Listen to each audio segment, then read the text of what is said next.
Welcome to Orange County Great Park in Irvine, California, where it's a perfect night for soccer, 72 degrees and a light breeze, as Orange County SC gets set to take on the hottest team in the USL, the Monarchs, out of Real. And we are thrilled to have you with us. I'm Drew Felios alongside Matt Stubbington. Should be an awesome match here tonight, as the Real Monarchs are the hottest team right now in the USL. They have won 6 games in a row. Orange County SC with enough talent and superior coaching to put a halt to that win streak here tonight. There's going to be talent all over the field for Charlie Adams and Real. He is the perfect setup man for the visitors here tonight. Well, with him and his partner Nick Biesler in the center of the midfield for Real Salt Lake. They are really good players, but it's Charlie Adams with his great left foot that serves the ball in from all the set pieces, crosses the ball into the danger areas. A very important player for Orange County to figure out where he is on the park tonight. He's a big reason they're the hottest scoring team in the USL. On the other side, Jerry Van Avijk. Only 3 goals, but the Dutch star really makes it happen for OCSC. He's got to play within the framework of the team. When he does that, he is oh so dangerous. He has to make sure he also gets his teammates involved. When he does that, he'll score the goals when he gets onto the return passes. Again, a dangerous player that the Monarchs are going to have to watch out for. That tempo is going to be very important tonight for OCSC. They want to take it right to the Real Monarchs and maybe even get a quick goal. As you take a look at the starting lineups for the Monarchs, they are so talented up top, Matt. Well, 27 goals on the season. 12 of those are shared between Chandler Hoffman and Sebastian Velasquez, 6 apiece.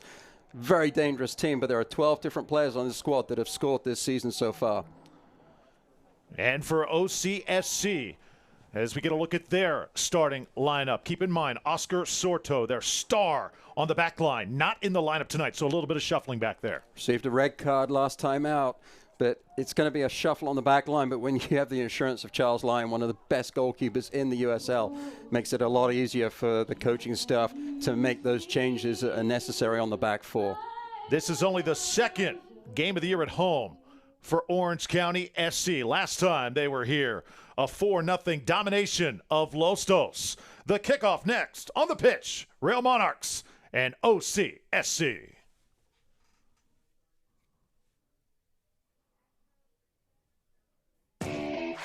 We built the USL into the largest Division II professional soccer league in the world. And now the time has come to announce USL Division III, America's professional 3rd division league, completing the U.S. pro soccer landscape. It's time for your town, your team, your game. D3 will fuel local pride and local passion, creating a new legacy for the beautiful game and inspiring its tribal following across the country. This is professional soccer, built on a disciplined financial model and operational excellence, featuring exciting venues to thrill fans, in hungry new markets yearning for the game. USL Division III, professional, passionate, proven. Pro soccer starts here, coming in 2019. For more information, visit usld3.com.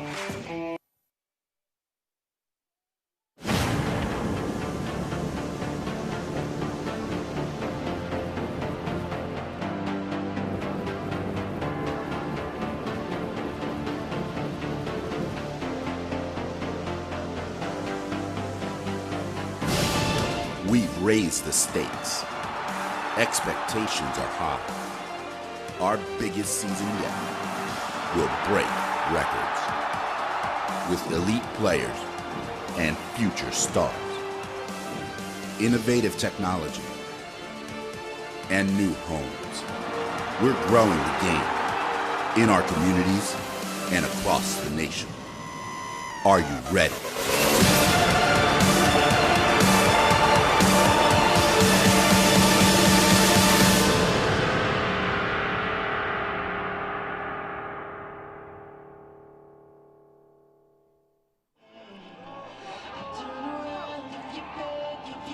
So the brand new Orange County Great Park should see a fabulous crowd here tonight as Orange County SC hosts the Real Monarchs. Monarchs with only one loss on the season, and they've won 9. Just a fabulous run up to this point. As you get a look at Logan Paws, the head coach of OCSC, first season for them. He has created a fabulous environment. College career at North Carolina, spent several years with the Chicago Fire organization. He has raised the expectations here in Orange County. And on the other side, you take a look at Mark Briggs, and what he has done for the Monarchs has just been sensational. Promoted at the early part of the season, and this team playing among the best in all of soccer right now. Well, to get the promotion at the early part of the season, then have to change things up, and the way that the team has come on since he's taken charge has been tremendous. To Coach Paws on the other side of the pitch, he's done a fantastic job as well, but the team needs to find some consistency. Hopefully they'll get that confidence that they need from the midweek win that they had in the Open Cup and take that onto the pitch this evening. Orange County will wear the black here tonight, and Real will wear the all-white. Monarchs, their only loss to Colorado Springs back on April 15th. That to a 2-1 score. Their last outing, a 2-1 win over Vancouver. Orange County SC, they have been shut out in their last 2 matches on the road in USL play. And Matt, tonight they really want to get that offense going. A perfect place to do it is here at home. Oh, absolutely. You want to keep that home field advantage. What they need to do, though, is maintain patience. Talk to Coach Paws, and playing within the framework of the team. They don't need to panic. Defensively, they're fine. These 2 teams have both conceded 11 goals on the season. But it's on the offensive side, so don't panic, be patient, don't get out of the framework of the team, and then you can continue to be successful. But it's when they panic and then try and take too much individually that they get out of that framework and aren't successful.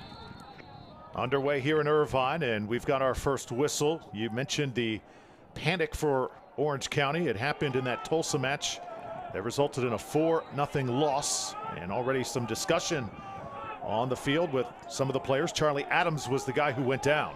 It was Richard Chaplow there with the challenge, number 7 for Orange County.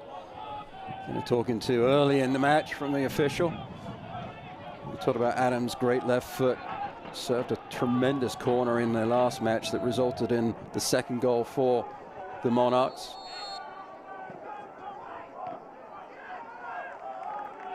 Commentators cursed there. That wasn't a good service. Didn't clear the first defender. Winds up back with him. Another cross into the box. And an early goal for the Monarchs. Right out of the chute, not even a minute in. Well, the commentators curse on the free kick struck Adams, but when he got the ball back, the ball he served into the near post was absolutely tremendous. Little touch, looks up. Oh, unlucky deflection from the defender, and then turned into the back of the net. It's number 49 there, Chandler Hoffman, I think, Drew. It's the 7th goal of the season for Hoffman, and the crowd not even in their seats. And we've already got a goal. Amazing. That is the way the season has gone so far for the Monarchs. Everything they seem to touch turns to gold. It was just unlucky there. Horrible deflection off the defender, trying to get in front of the player at the near post. Did so, but the ball just came off the bottom of his boot. I didn't see which player it was for Orange County. But in the end, it deflected onto the foot of Hoffman, and he's not going to miss from that far out in the goalkeeper line. It doesn't matter how good you are, you're not going to make a save from that.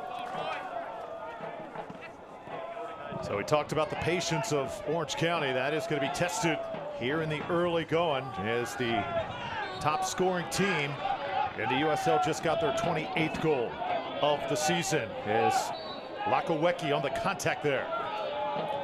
Well, at this point, Orange County just got to settle down. It's great that the Monarchs have scored this early in the game, but it also means that you've got an awful long time to defend that 1-0 lead or build up on it. So Orange County have got to make sure that they realize that they can do that. They still have time to get back in the match and not panic. See the chemistry from the Monarchs. There is no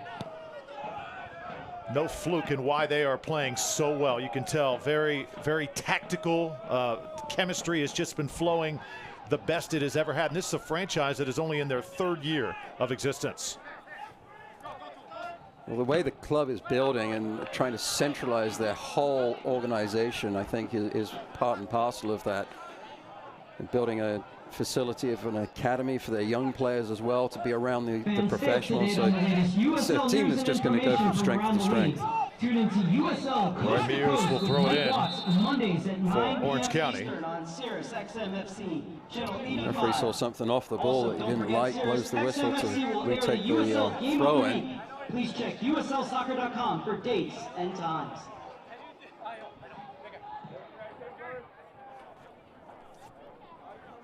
Talking to Fernandez, maybe he was trying to get some space for himself, put an elbow into the stomach of the defender. And we expect this to be a very physical match here tonight. Orange County SC did have a very physical match earlier this week in an Open Cup match against the LA Wolves. They won that 1-0, but Coach Paul says it was definitely a battle. When you're playing against the lower league opponents, you have to find a way to grind it out because they're going to play their very, very best against the upper echelons of the club game in this country, and you have to expect that and find a way to grind out the victory. And that's the important thing for Orange County. They found a way to win the game, and I'm a great believer in that winning is a habit, but so is losing. And at some point, Orange County have to find a way to get that consistency and get on the winning way so they can build the more positive habit that we're all striving for. Here's Muse. And Orange County will take over possession once again.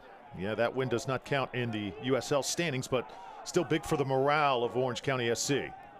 Right now 3-3-1 on the season, but again dropping their last 2 USL matches. Navarro sends it over, now gets it back for the home team. This is Solomon Wabias, very high expectations, a member of the Mexican youth national team.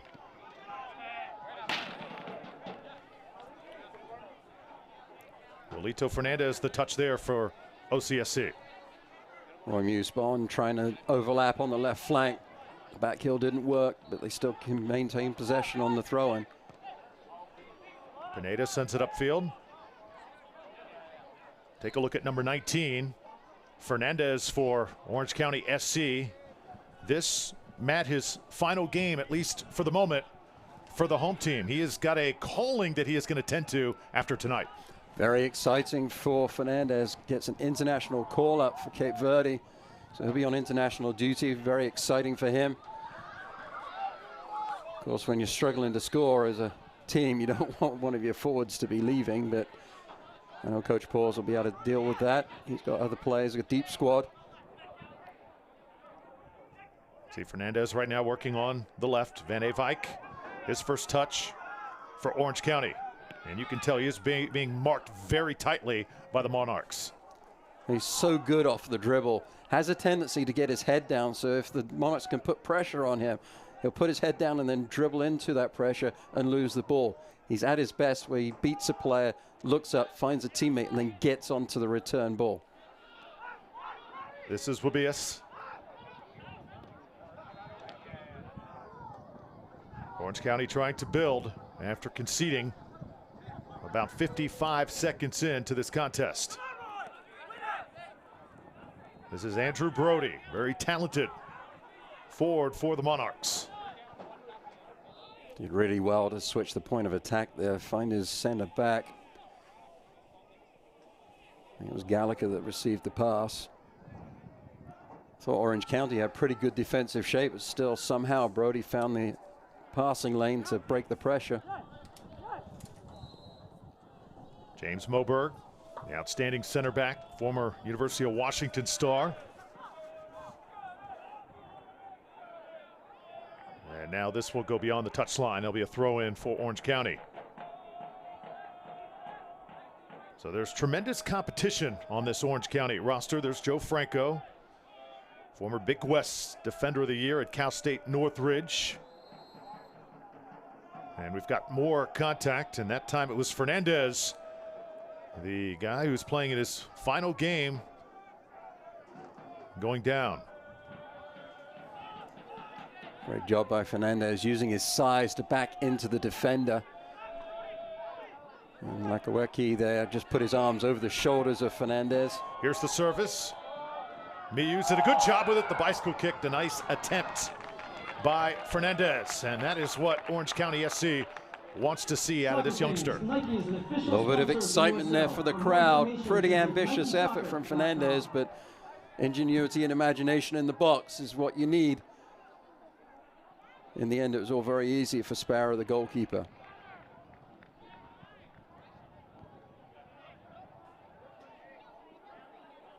It's a huge opportunity tonight for Orange County. Victor Pineda, 1 goal on the season for him. He wears number 6. Orange County knows they have got to be extremely disciplined, play with purpose.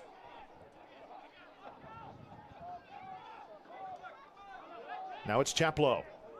Richard Chaplow spent some time in the English Premier League, wearing number 7 tonight for OCSC. In your conversation with Coach Paws, you talked about the rhythm of play being so important for his team and switching the point of attack laterally across the pitch, but doing it with purpose and with speed to try and stretch out the Real Monarchs this evening. And down in the box as a player, and whether that was under contact or not, but certainly I think it's James Moberg that went down, is in a lot of discomfort. Yeah, Moberg trying to stay with Fernandez, and the two may have butted heads that time.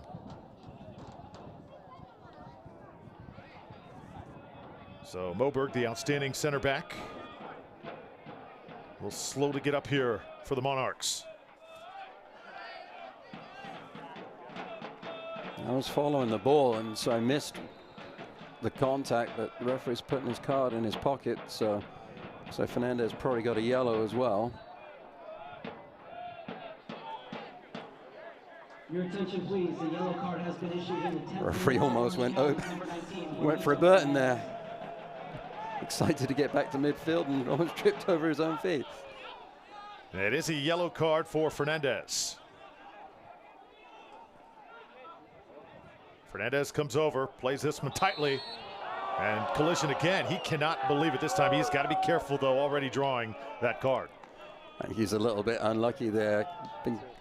Had a speaking to from the referee, got the yellow card, and didn't get any benefit of the doubt from that challenge. Thought he might have gotten away with that one, but the referee's having none of it. You know what is amazing, Matt, is not just the 28 goals on the year for the Monarchs, but how many players have scored. 12 different guys have gotten into the scoring column. That is incredible. Well, it's fantastic. It means that the team across the board has a lot of confidence because all of those players have been putting the ball in the back of the net. It makes it very difficult to defend against because you can't just spy on 1 or 2 players. If you take Hoffman and Velasquez out of the equation, you still have the rest of the team that are confident in putting the ball in the back of the net. And so therefore, your opposition, you can't really pick your poison. You have to make sure that you defend completely as a team. Otherwise, you're going to be up against it against these Monarchs. Navarro sends it downfield. Orange County will now pull it back. Establishing some nice tempo here over the last few minutes. Here's Wabias. Roy Mius, a guy that they're going to need more from, number 17. Trying to fill some of that void of Oscar Sorto not being here.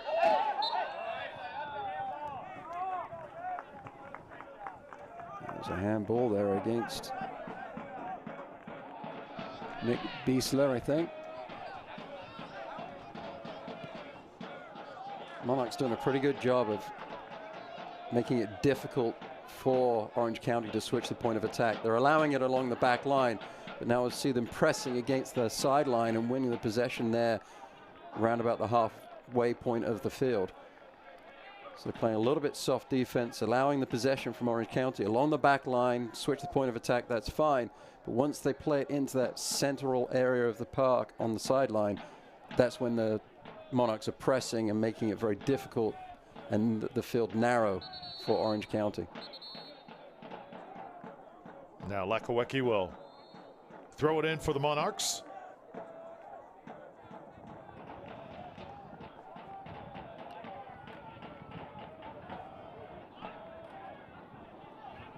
Here's Wabius.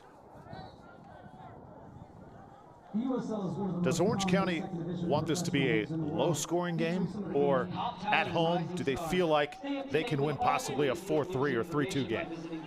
Well, if you look at the season statistics, the Monarchs have conceded goals. I mean, it's 11 on the season, but I mean, they've scored a bunch, but they've also conceded some as well. And they have had a couple of 4-2s. I think there's a 5-2 in there as well. So Orange County, if they can just have the confidence in themselves that they can score, then there's no reason why they couldn't come out and put a plethora of goals past this Monarchs team. The question, though, is if you're going all out on the attack like that, what do you give up on your end of the park? And we've already seen how potent the offense is for the Real. Well, Fernandez very active so far for Orange County. That is a very good sign. As Navarro gets it on Hoffman. This is where they are so dangerous. Attacking now from the left. Here's a nice service inside the 6. Orange County gets it out of there, but again, you just kind of hold your breath. This will get the crowd going anytime Fernandez has time and space to work with. That was very well done defensively to get that ball up the park by Orange County. Now it's Van Avijk.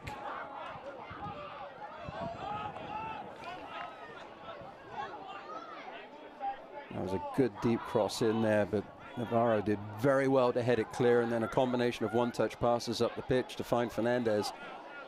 Also great recovery there by the back line of the Monarchs. Mius with a nice cross. Now Villalobos. Ball knocked away. Orange County able to get it back. This is the patience that Coach Paws talked about earlier in the week. Right now his team's showing it.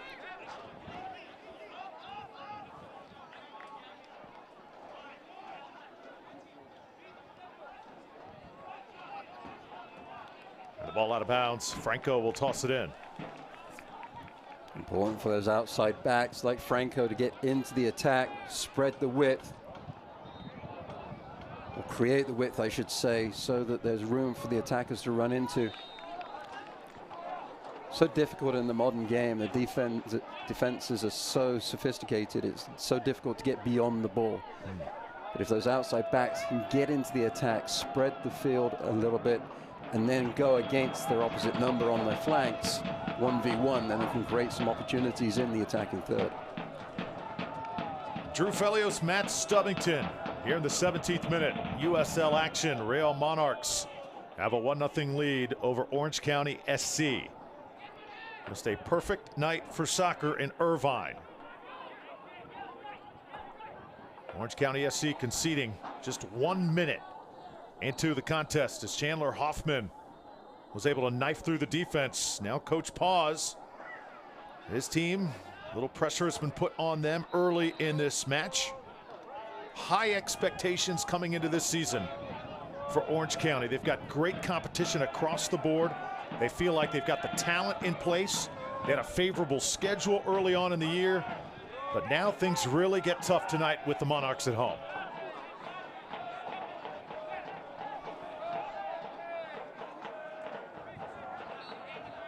Here's Wabius.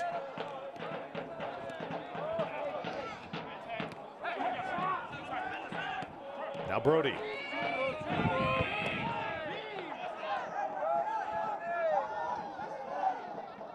Orange County will track this one down. Mius handles, and we reset once again. Victor Pineda, also called a future star by Logan Paws. He's very adept in the midfield. Plays box to box so well. However, you don't want him collecting the ball as deep as he did there. You want to have him spaced a little bit further up the pitch, away from the back line. Searching ball from Orange County. Villalobos tracks this one down, and now a good spot for OCSC. Unable to make a corner happen that time. Charlie Adams collects. Just happy to clear the lines there was Adams. Orange County Soccer Club would like to give a special shout out to the Woodbury Dads Club. Thank you for joining us tonight, guys.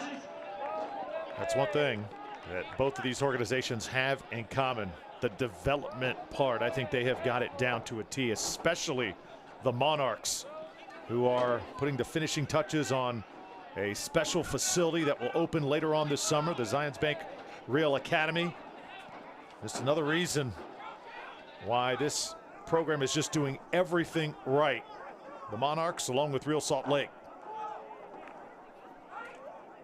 Everything starts from the top, and they could not be doing a better job from top to bottom. I've done a really good job, and they promote from within as far as the coaches are concerned, and then they're taking care of the youngsters as well. So it's really great to see. Velasquez, I'm not sure whether he's shooting in there or trying to play in his teammate Haber from the left flank. It's like he looked at Lyons, thought he could curl it into the upper corner as we're looking at the goal on the left-hand side, but then he saw his Haber coming in late and he changed his mind. Yeah, it looked like for an instant he had an open lane there to blast it through. Yeah, I was expecting the shot from Velasquez from that far out and that angle, and from our vantage point it looked absolutely set up perfect for him, but I think that little late run from on the back post from Haber distracted him and ruined the moment for Velasquez. Velasquez with 6 goals on the year, just creates so many chances for the Real Monarchs. If you were to score time of possession so far in this game, as we're in the 20th minute, a clear advantage to Orange County SC, but the Monarchs have been a little bit more explosive, and of course the early goal put him in the driver's seat as Fernandez shakes his head once again. He's got to get the officials a little bit more on his side. Yeah, and running over a player like that is not the way to do it. It was a very clumsy challenge from Fernandez, and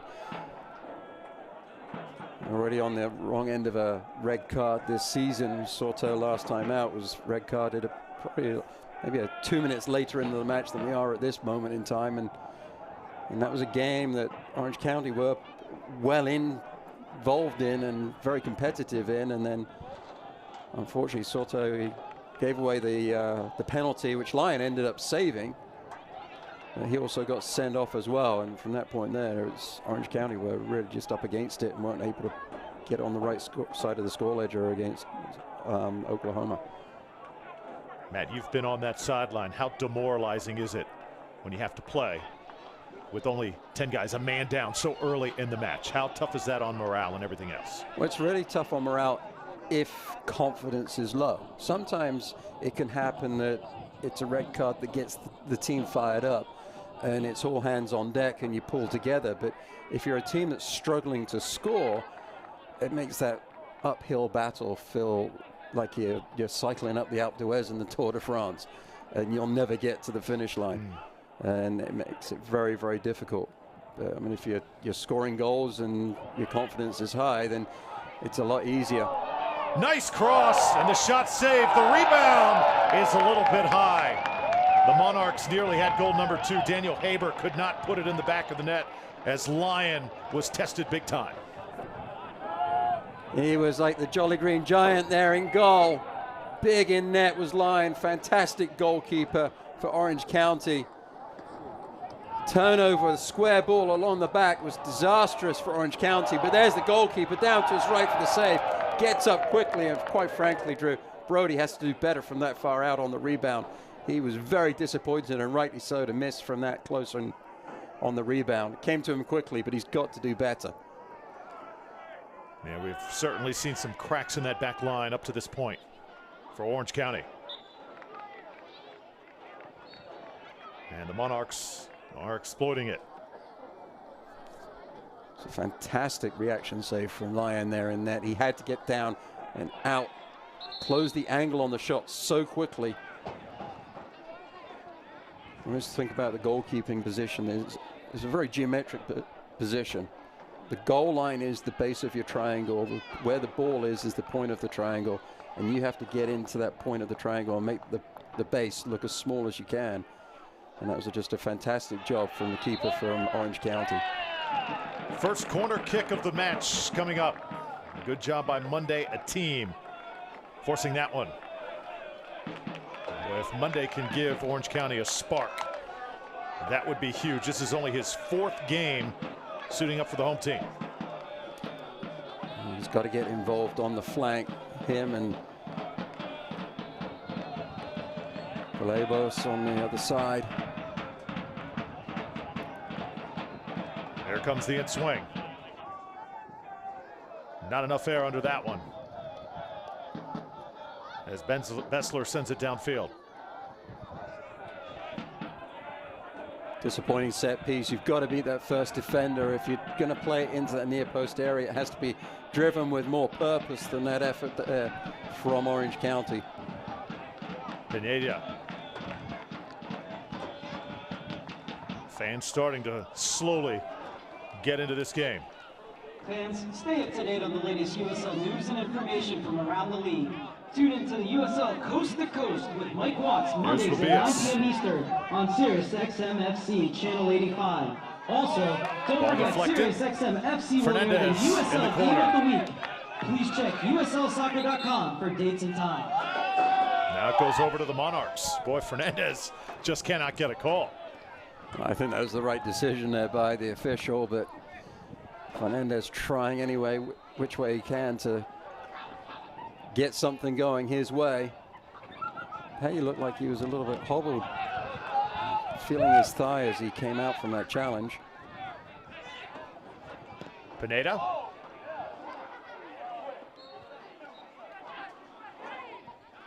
Pineda keeps coming back very deep to collect the ball from the back line. Needs to find some way to get a little bit more spacing.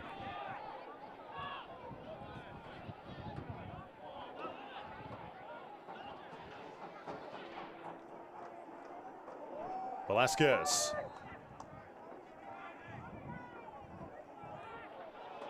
Taken away this time by Orange County. Franco got in the way, and now Lyon will come up to give it a ride. From the far side, this is Fernandez once again, really trying to get him involved before that call up to Cape Verde. Great physical challenge there from Pay. Tracked the run all the way across the park, did the right fullback for the Monarchs.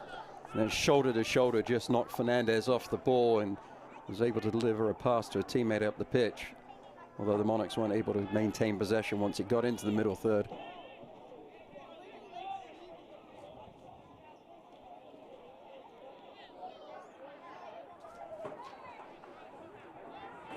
Orange County only 7 goals on the season, and now they have given up 12 after the first one here tonight. Roy Muse leading the charge now upfield.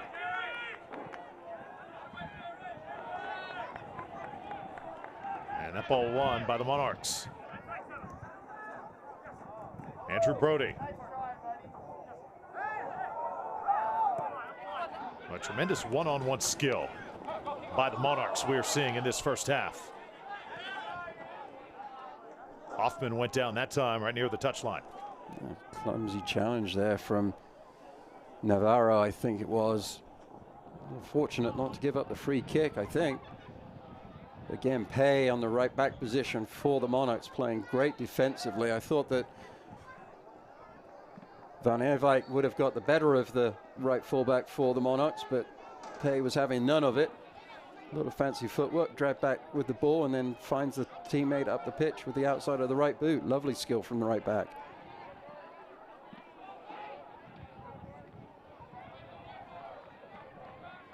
Orange County playing on Wednesday night, as we were talking about a few minutes ago. That definitely going to test their depth here tonight, as Monarchs a little bit fresher legs here in the first half.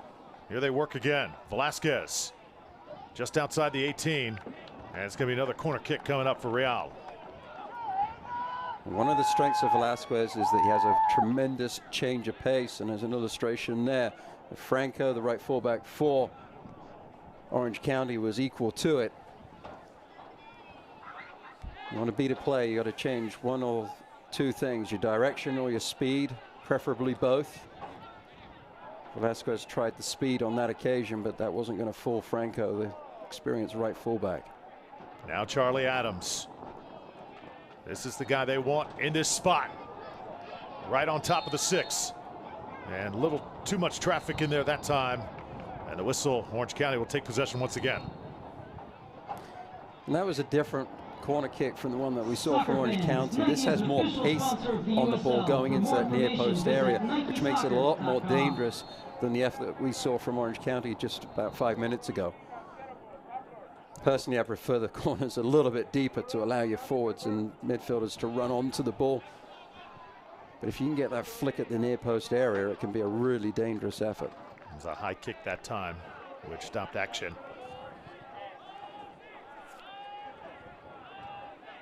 So Franco to throw it in. Is there anything that you are seeing, Matt, that Orange County can possibly exploit here as we approach or are in the 30th minute? Well, personally, I like to see width on the attack, and Orange County are starting to get that.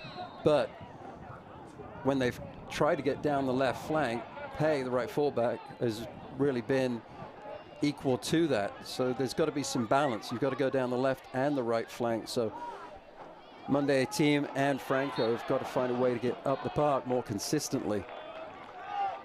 Another handball. Second of the game. And these set pieces, they've got to do something positive with those. I mean, you're playing it back to Navarro, and he's kicking it off the player out of bounds for a throw-in. You've just completely lost any advantage that you had from the set piece by playing a negative ball 15, 20 yards back to your defender. Pineda ahead to Muse. Muse being marked tightly by Brody.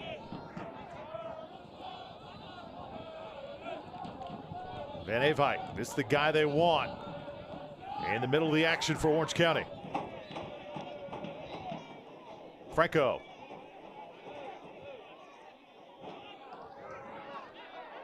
Boy, you are right. The set pieces have not been quality for Orange County SC. One more time in the air. Fernandez is getting airborne early and often in this match. He has by far been the most active player in black. Well, he rose highest then, and that was a more dangerous effort than it looked. Sparrow did tremendously well to check back and get to his goal line to make that save. He made it look very easy, but that looping header had him panic for a moment. And there again is Pineda, number 6, right on top of the back line for Orange County, which means that they've got no release valve because they only have Chaplow in the midfield area. So if he's covered up, Pineda is there not as an option for another outlet pass. So Orange County keep having to play those square balls along the back line, which is playing into Monarchs' defensive plan. Brody sends it back. Here's Nick Bessler. Hoffman.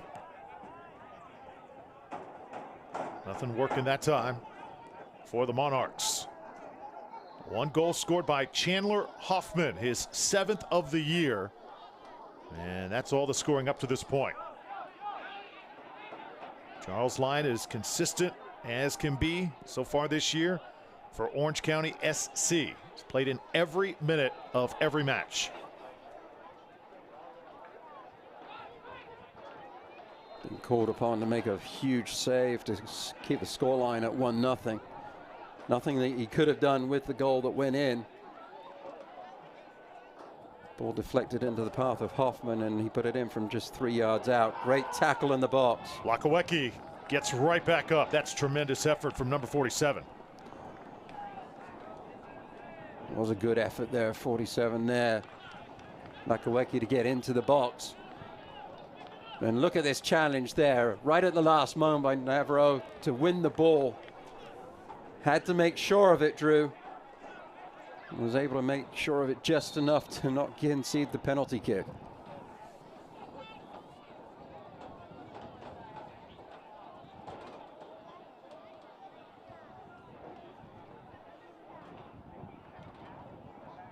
Salomon Wabias. Orange County SC would like to give a special shout out to the AYSO Region 889 Getting set for Orange County SC. Crowd has been a little bit sedated up to this point. You hear the PA announcer trying to rev them up just a little bit. It's one thing about conceding a goal very early. It kind of takes the wind out of the sails of the home crowd, doesn't it? Well, the crowd was still coming into the pitch and take their seats, and they missed the goal already. So I thought it was Navarro on the challenge on the tackle, but it was actually Wabas that made that challenge in the box just moments ago. Number 5 had to fix his shin guards after that tackle.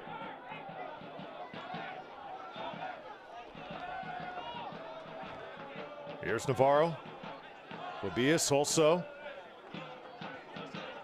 patient and calculating here in the first half. Van Eyck switches direction, trying to develop a lane to service. Nobody there, and able to come up and get his hands on it is Sparrow. Makaweki there looked like he chested it down for Sparrow to come and collect. A little bit dangerous from the left fullback from the Monarchs. I like that attack. Wybas started it, taking space, getting into the attacking third, and then stayed there. So often you'll see a center back take that space, drop the ball off, and then go back to the back line and retreat. He didn't. He stayed up, created a mismatch in the midfield. Lovely drop of the shoulder from Van Eyck, and that was a good ball just over the near post runs of Webas and Fernandez. And then Etem wasn't able to get on the end of the cross in the end. It was Lakaweki that was able to find his goalkeeper, but much better there. Van Eyck getting the width created from the attacking run from the center back. Villalobos was the closest man there. Now Van Eyck running and attacking. Couldn't get through traffic though. Monarchs able to retake possession. Now Velasquez.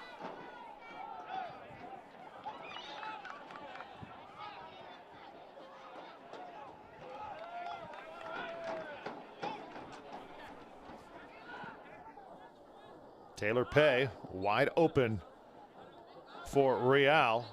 Well, he is so impressive when you look at him. Former Utah high school star.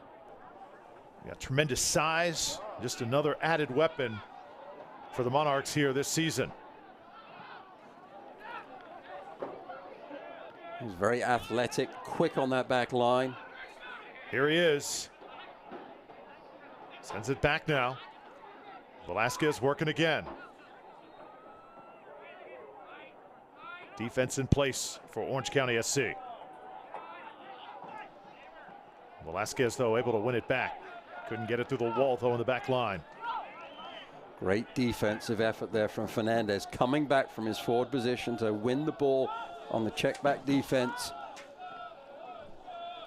Offside on him, though, on the ensuing attack.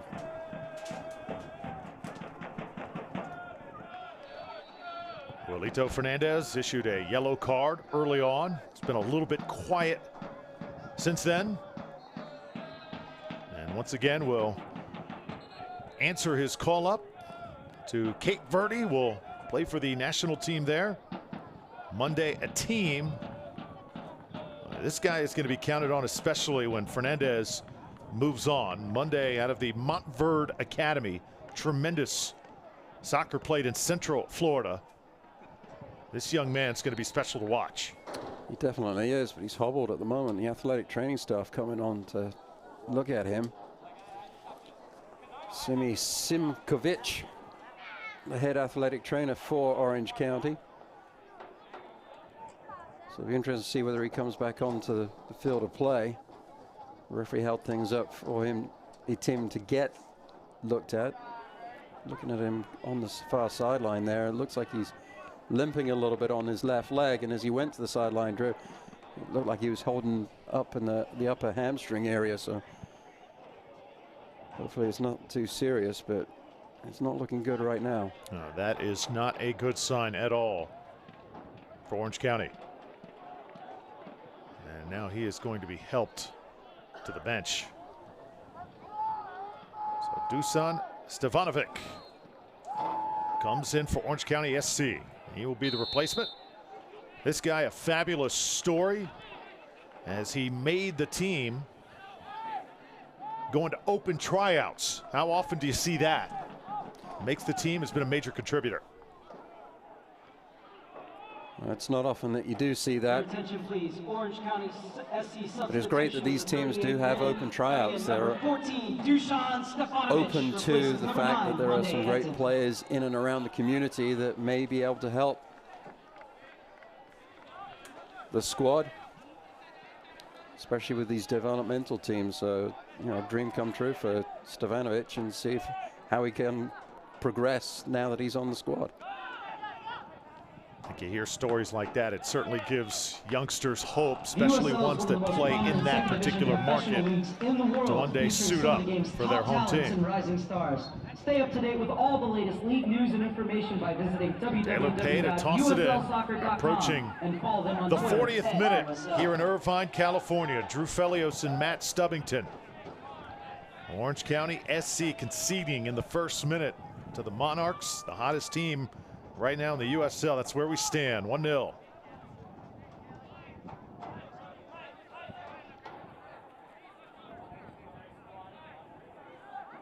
Orange County SC has looked a little bit lethargic in their attack here in the first half. Had a few good chances, but not many. Well, they have to be more dynamic. Here's one, ball squirts through. And now from the left side, Muse, the service, in position. They'll run it down with Stevanovic. You see hear the crowd groan as the ball was trying to play to Van Eyck.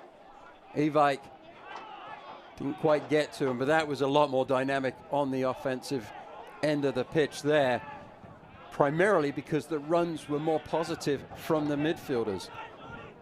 The Monarchs are dropping off defensively and not picking up the pressure until the ball is round about the halfway line.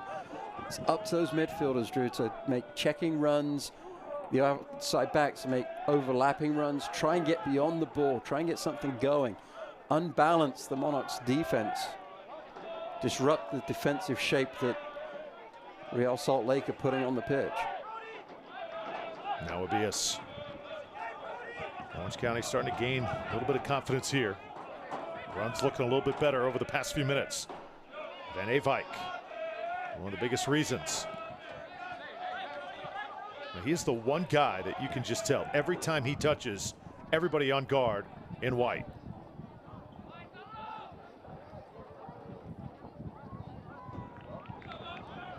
Now far side. And a corner kick coming up.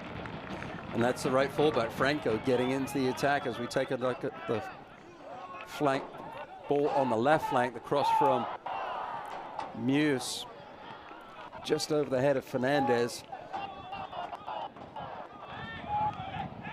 In the pass, just couldn't find the foot of number 11, Van Eyck. So Roy Muse, the end swinger here on the corner kick. This one's got a little bit more air under it, but right there is Bessler to get airborne.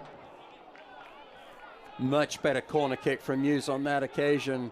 Took a special defensive effort from Bessler to get that one clear. Look at this counter. Nearly got through. But credit Stevanovic, who got the foot in there at just the right time. Huge tackle in the box there from Stevanovic to get back defensively. On the counter, it looked like the Monarchs were certain to get their second goal. Running back so strongly was Stevanovic to thwart the attack. Now Van Eyck operating once again. Really starting to get into a flow here. But a bad ball that time. In traffic.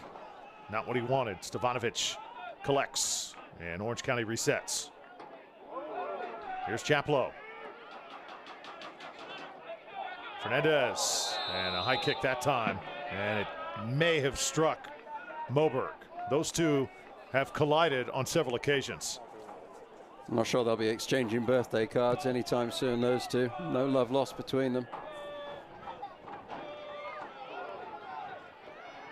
Ball played in, not the best touch in the world by Fernandez, chipping the ball up, and Lloyd Fernandez was trying to pick the nose of Moberg with his right foot. And he might have been lucky not to get a yellow card for that one if he hadn't already been sat on one. So again, Fernandez flirting with danger already with a yellow card. Are you surprised to see him not get another one in that situation? I mean, I've seen them given, but you know, a bad touch like that, he's got a better control at the top of the box. You'd be disappointed with that effort. I think given the fact that those two have exchanged pleasantries a few times here tonight, I think he's lucky. I agree with you. As I said, I've seen yellow cards given in similar circumstances, so you know, we'll count him fortunate at this point. There he is, Fernandez trying to make up for it. There's the shot, and it's just a little bit wide to the left. Wolito able to create space, just could not finish. Searching ball down the right flank, found Fernandez into space. The first time he's really had a run on the ball. Lovely cutback, unseats the defender. And did that get a touch from Sparrow? He's not getting credit for the save, but almost looked like it deflected as the ball went past the goalkeeper. No matter, you would think that Fernandez would be very disappointed he didn't put that one on frame.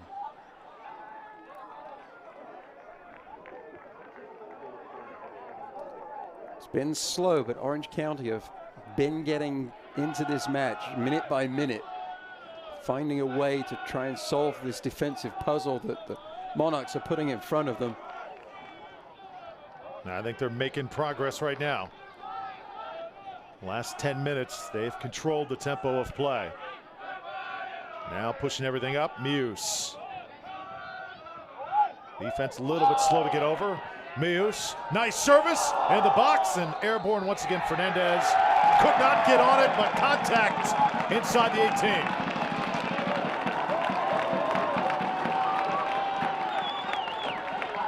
Gallagher is not happy that the penalty kick has been conceded.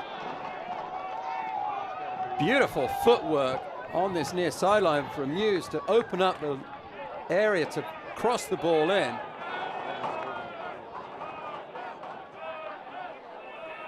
A huge moment right before halftime. So Van Ewijk has got the ball to take the penalty kick. The question is what is the color of the card going to be? Look at this fancy footwork. Patience, patience, patience. Little step over. Change of direction, change of speed. And Fernandez goes down under the challenge. And we've talked about Fernandez not getting the calls throughout this entire first half. He got a big one there. And now his team with a chance to equalize. Gallagher is just beside himself right now. Well, it looked like it was almost a 50-50 ball. Whether Gallagher pulled the shirt of Fernandez as he went up for the challenge or undercut the player somehow, I couldn't see it from the angle of our replay, and I certainly didn't see it in the flow of the play. I was very surprised that the penalty was conceded, but it was. And this is a huge moment. This will change the halftime talk for both coaches if this goes in the back of the net. So it will be Jerry Van Ewijk. 3 goals on the season for Orange County SC. Connor Sparrow in the net for the Monarchs.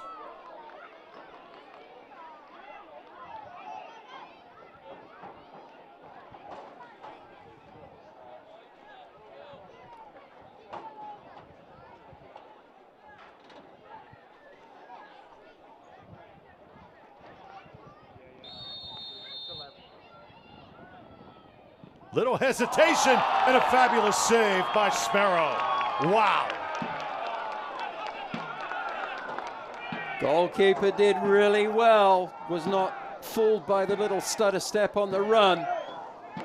Gets down quickly to his right to make a fabulous save on the penalty kick. As we see the play that led up to the penalty kick. Again, fancy footwork from Muse to find space for the cross. And it looks like as Gallagher went up, he put his arm around Fernandez and just dragged him back a little bit. From the penalty kick, Van Alwijk was not able to put the ball in the back of the net. A great save from Sparrow. Well, head coach Mark Briggs, got to be pleased with where his team's at right now. He'll have some words with the officials before going into intermission. Orange County SC trailing by a goal. They had chances towards the end of the first half, but unable to equalize. Halftime festivities coming up from Irvine when we return. Did you check?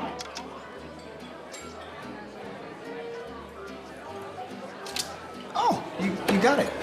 You know, since I got rid of my car, I really enjoy walking. Hey, got it. No. Getting pulled over for buzz driving could cost you around $10,000 in fines, legal fees, and increased insurance rates. Oh, you're home early. You live with your mom? That'll set your game back a few years. Buzzed, busted, and broke. Because buzz driving is drunk driving. So there you are, shuffling through a stack of resumes, and you come to mine. This is it. First impression. My way in. But can my resume show you how I truly stand out? Like that I was studying, going to night school while working 2 jobs just to help my parents pay for groceries. Or being the first one to always step up. No, that's something you just can't put on paper. Look beyond the resume and discover new ways to develop great talent that is dedicated, hardworking, and determined like me.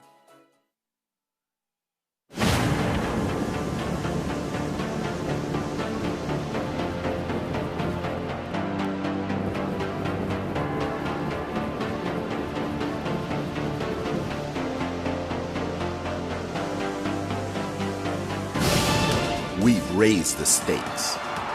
Expectations are high. Our biggest season yet will break records with elite players and future stars.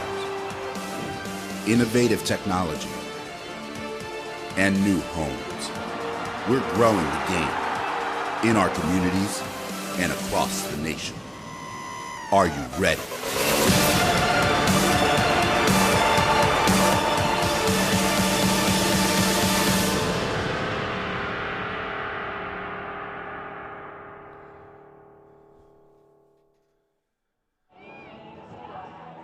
Well, we saw furious action to conclude the first half of play here in Irvine. With Matt Stubbington, I'm Drew Felios. 1-0 is your score. The Real Monarchs lead Orange County SC. As the early goal by the Monarchs scored by Chandler Hoffman. From there, Orange County kind of controlled the tempo of play. You look at the possession, they can't ask for much better than that, Matt. Well, they can't ask for much better than that, but they have to find a way to get the possession into the attacking half. A lot of those passes were made along the back 4, and that's because the Monarchs are just sitting back in their half, allowing that passing from side to side along those back 4 players of Orange County. But as the half progressed, Orange County were finding a way to get into their attacking half, into their attacking third, and that's what led to the penalty opportunity at the end of the half and a couple of other chances that we saw in the box. Haven't had any real good clear-cut shooting opportunities that they can hang their hats on, except from the penalty, but I think it's going to be a little bit better in the second half from Orange County. Yeah, for Orange County, Van Alwijk and Fernandez stepping up their game to end the first half.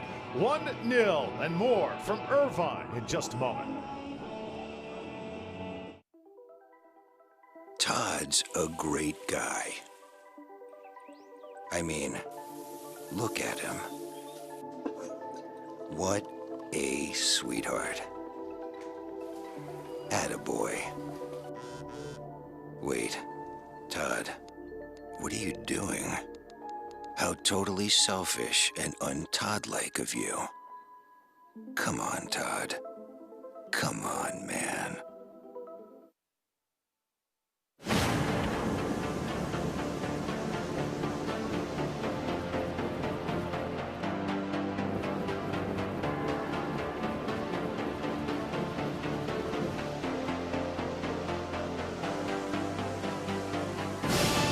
We've raised the stakes.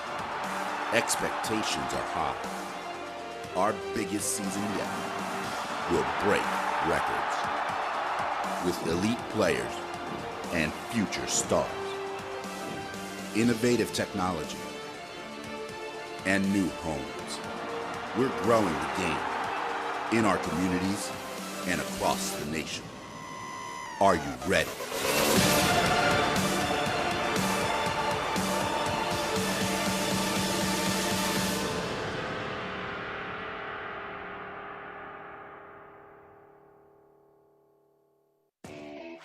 We built the USL into the largest Division II professional soccer league in the world.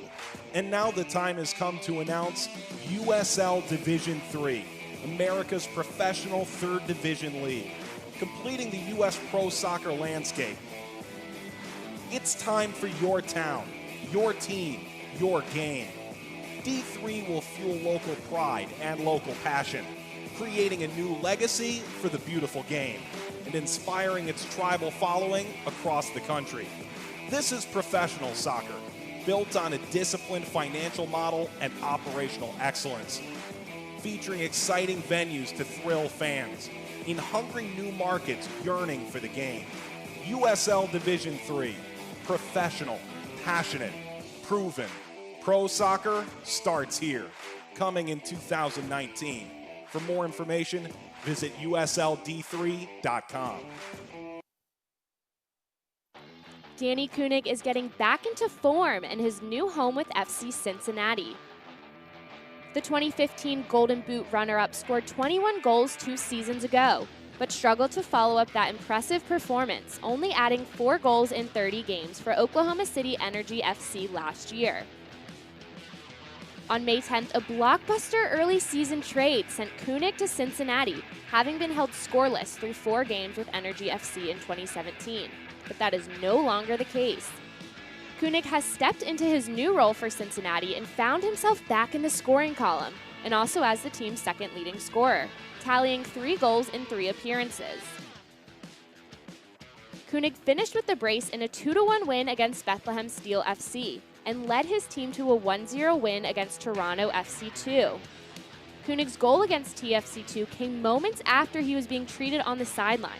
He entered back into the game just in time to get on the end of a Tyler Polak cross. Those 2 wins were Cincinnati's first back-to-back wins of the season, both in front of more than 18,000 fans at Nippert Stadium. Koenig last scored in 3 consecutive games in July 2015. He will look to match that feat for Cincinnati in Week 11 against the Rochester Rhinos. For USL Network, I'm Morgan Conklin. All right, thank you, Morgan. Great job reporting here tonight. 1-0 is your score. The Monarchs over Orange County SC. When we return, halftime highlights, and plus we'll look ahead coming up next. We built the USL into the largest Division II professional soccer league in the world. And now the time has come to announce USL Division III, America's professional third division league, completing the U.S. pro soccer landscape. It's time for your town, your team, your game. D3 will fuel local pride and local passion, creating a new legacy for the beautiful game and inspiring its tribal following across the country. This is professional soccer, built on a disciplined financial model and operational excellence, featuring exciting venues to thrill fans, in hungry new markets yearning for the game. USL Division III, professional, passionate, proven. Pro soccer starts here, coming in 2019. For more information, visit USLD3.com.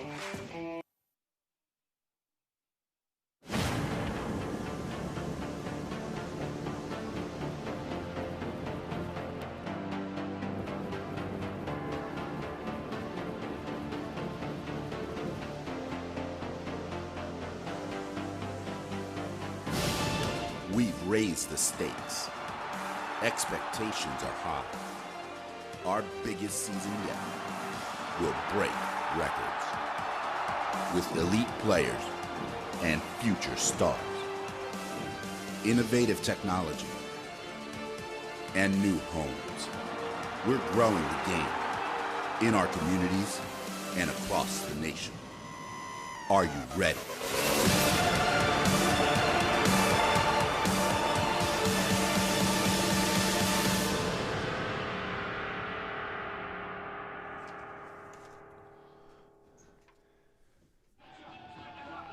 Welcome back to Orange County Great Park in Irvine, California. With Matt Stubbington, I'm Drew Felios. There's your score.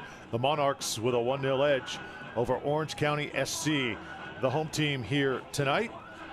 As it was a very eventful first half of action. It did not take long for the highest scoring team in the USL to get on the board. Chandler Hoffman doing the honors here. It was a great ball served in by Charlie Adams into the near post area. Fortunate deflection perhaps at the near post from the defender, but there was Hoffman to bundle that ball into the back of the net. The goalkeeper Lions stood no chance. A little bit less action at the other end of the park. Orange County finding it tough to get into their attacking third. There was Fernandez there with an ambitious effort from a long way out. But Fernandez was getting on the wrong end of the referee's whistle quite often.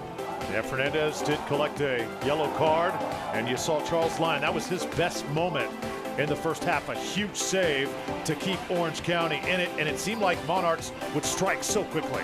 It did look like they were going to strike so quickly, but it takes something special to beat Lions, and that was something special as well. Wybas with the tackle inside the box.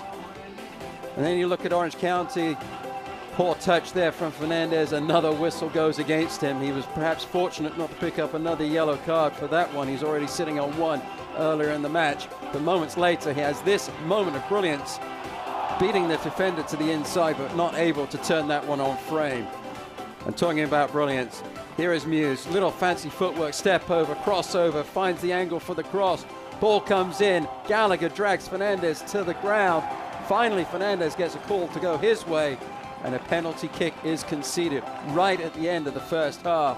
But Van Eyck is not able to put this one past Sparrow, who does a fantastic job making himself big and getting down quickly to his right and collecting the ball cleanly on the save.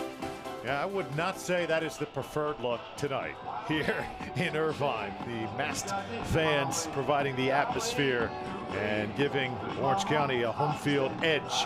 Take a look at the upcoming matches for the Monarchs. Keep in mind, this is a team that's only lost one on the season, and I think it looks pretty favorable looking over the next month. Some favorable matches there, but highlighted the one against Phoenix Rising. I was looking at their website earlier today, and Drogba is scheduled to start on the 10th of June. So will he be on the lineup for the June 24th matchup? We'll have to see. That's a big name in that match if he does, and it will give the Monarchs something else to worry about. They have awaited his presence on the field. That should be just an electric night. The upcoming matches for Orange County SC, Seattle, Portland, Phoenix also, and then Seattle and Rio Grande Valley. An 8 p.m. match on July 19th as we near the midway point of the season. For both of these franchises, here you take a look at where the Monarchs stack up. San Antonio has still not lost a match. They do have 2 ties, and the Monarchs with 27 points right now sitting pretty in second place. They are sitting really, really pretty, but you're not seeing them on the lineup there, but the Orange County team are not far away from that top 8 either. If they're able to find a way to win the game tonight, they would get into the top 8, I believe. Charleston Battery, 7 wins on the year, 2 losses and 2 draws. Tampa Bay Rowdies started out red hot. They've kind of leveled out over the past few weeks. Louisville City, FC Cincinnati, as Morgan told us, playing with a lot more confidence. Pittsburgh and the New York Red Bulls also in 6th place. The East is very competitive, especially at the top, and seen Tampa Bay Rowdies play a couple of times this season, and they're a really difficult outfit, but Charleston Battery, they're also equally as good, obviously sitting pretty at the top of the division. So this stadium, only the 2nd game that it has hosted, and they're still putting the finishing touches on it. But as we look around, tell you what, Coach Logan Paws, his team is just going to have a fabulous facility to play for and play in years to come. He has just generated tremendous energy and enthusiasm around this young team, and a win tonight against the Monarchs would just work wonders for the rest of their season. On the other side, head coach Mark Briggs. A lot of people wondered how his team would respond after he was promoted to head coach early on in the season. They could not have responded much better, and I think he has a lot to do with that. You know, some people may wonder also, well, the system was already in place. Briggs just didn't tinker with it. I think he has elevated. He's made it better. I think so, and the energy that he brings to the team is just, you can see it coming out of the locker room onto the pitch, and the impact that he has had in this early part of the season has just been tremendous. Going to be interesting to see how the coach's talk at halftime from Logan Paws will affect this Orange County team. They found a way to claw themselves back into this match competitively, but they weren't able to put that ball in the back of the net for the tying goal, and especially with the disappointment of missing that penalty right before halftime. You go from that moment of elation to the moment of disappointment. How will they cope as we begin the second half? Orange County now working from left to right. They're in black. Monarchs tonight wearing the all-white.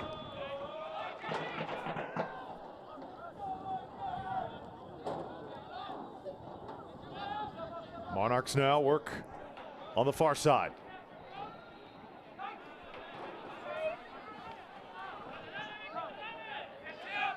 This is Charlie Adams. Adams a little bit quiet in the first half. Gallagher able to shake off the call that did not go his way, that led to the penalty kick. No damage done for Real, as Sparrow did a fabulous job in the net in the first half. Wasn't called on a whole lot in that first half. Looping header from Fernandez that Sparrow had to get back to his goal line quickly to make the save. Made it look very easy. And of course the spectacular one was the penalty kick. A little stutter step from Van Ewijk on the run up to the penalty. Didn't fool the goalkeeper. Van Ewijk would like to put it a little bit further away from the keeper, I think, but no matter, Sparrow did a fantastic job of getting his body behind the ball and collecting it cleanly and not giving up the rebound. Gallagher sends it to the opposite side of the field, and perhaps the Monarchs want to possess just a little bit more here in the second half, being that they are the highest scoring team in the league. I don't suspect, Matt, that they're just going to sit back the rest of this match. They won't sit back on the one-goal advantage, especially as the goal scored so early in the game. 89 minutes is a long time to defend a 1-0 lead. And as you say, as potent as an offense as they have, they'll be looking to get the insurance goals, but they won't want to possess the ball where they've been possessing it, which is deep in their defensive half at this early juncture of this second half. Velasquez, 55 for the Monarchs. And he just settles everything down when things get dicey.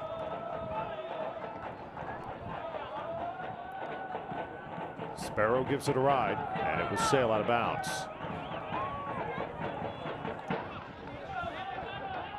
You see Velasquez coming back into the midfield, trying to find a way to get onto the end of the ball. Much like Pinata for Orange County, you don't want those attacking players to get too deep and condense areas on the back line or in the midfield, because you don't then have the passing options that you need further up the pitch. Taylor Pay had it stolen from him, but Monarchs able to stay with it. Now working inside the center circle. Charlie Adams collects. This is Lakawecki.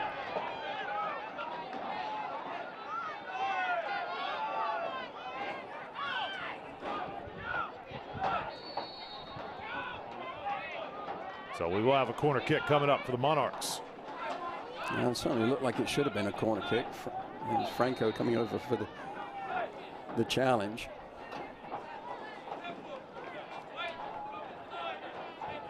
Charlie Adams came into this game with 76 crosses and 4 assists. He is the perfect setup guy for Real. Headed out that time. Good job by Orange County reacting. Fantastic defensive header there. It was a good corner kick driven in across the box. The technique on the header, I didn't see who it was for Orange County. I'd love to give him credit for the header. No matter, it was great effort. Keep that ball going on the trajectory out of the box rather than heading back where it came from. Good decision by the player. Franco and Fernandez very active tonight for Orange County. Now Alberto Navarro gets it rolling. It might have been Fernandez on the clearing header there. I think it was.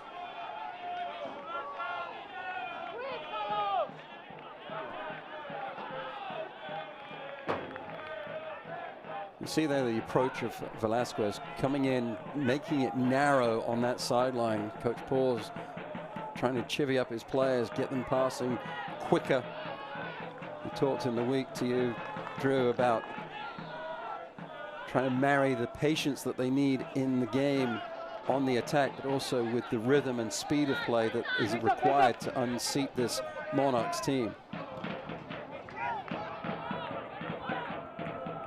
Now the Monarchs, Lakawecki will throw it in. He's got Haber with him. Charlie Adams sends it back. Nice teamwork here. Lakawecki with a chance at a cross. Deflected.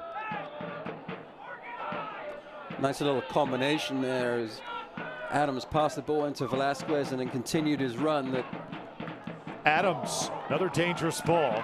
And it just seems like the Monarchs kind of circling that area and setting up some solid chances. Well, it all started again with the combination play between Adams and Velasquez as Adams continued his run into the center of the pitch. Velasquez read that, anticipated the movement of the defenders, and then went back to the left flank.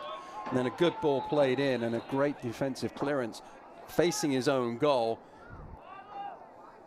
was Roy Muse, I think it was, for Orange County. Adams, another decent ball headed out inside the 6. You can only give Adams so many chances. Eventually, he is going to cash one in for the Monarchs. Able to steal this one away. And now an opportunity for Real. Adams, just outside the 18, runs into a wall that time, looked for a call, didn't get it. Right decision by the referee. There was no foul there. Defender read it really well, anticipating that Adams would drop the shoulder and try to go to his left to create the angle for the shot. These players at this level, they should have both feet that they can use. Maybe Adams should drop the right shoulder and have a crack with his right boot. Surprise the defender next time. 7 minutes into this second half. Monarchs right now the aggressors. I don't think this is the start that Orange County was looking for. Certainly not Coach Paws. The head coach on the sideline will be wanting his team to be more positive coming out of the locker room. As you said, Drew, it's the Monarchs that are more positive. I saw Lakawecki getting into the attacking half, into the attacking third, the left fullback for the Monarchs. Trying to combine with Haber up the left flank. And those two players winning the corner kick for the Monarchs. That corner's now coming in abundance. Adams again. A little more air under this one. And the hand by Lyon extended. Charles Lyon. Boy, sometimes I think we underestimate how good he is in goal. A tremendous goalkeeper. I think that ball actually went out of bounds on the cross from the corner kick. So goal kick given to Lions.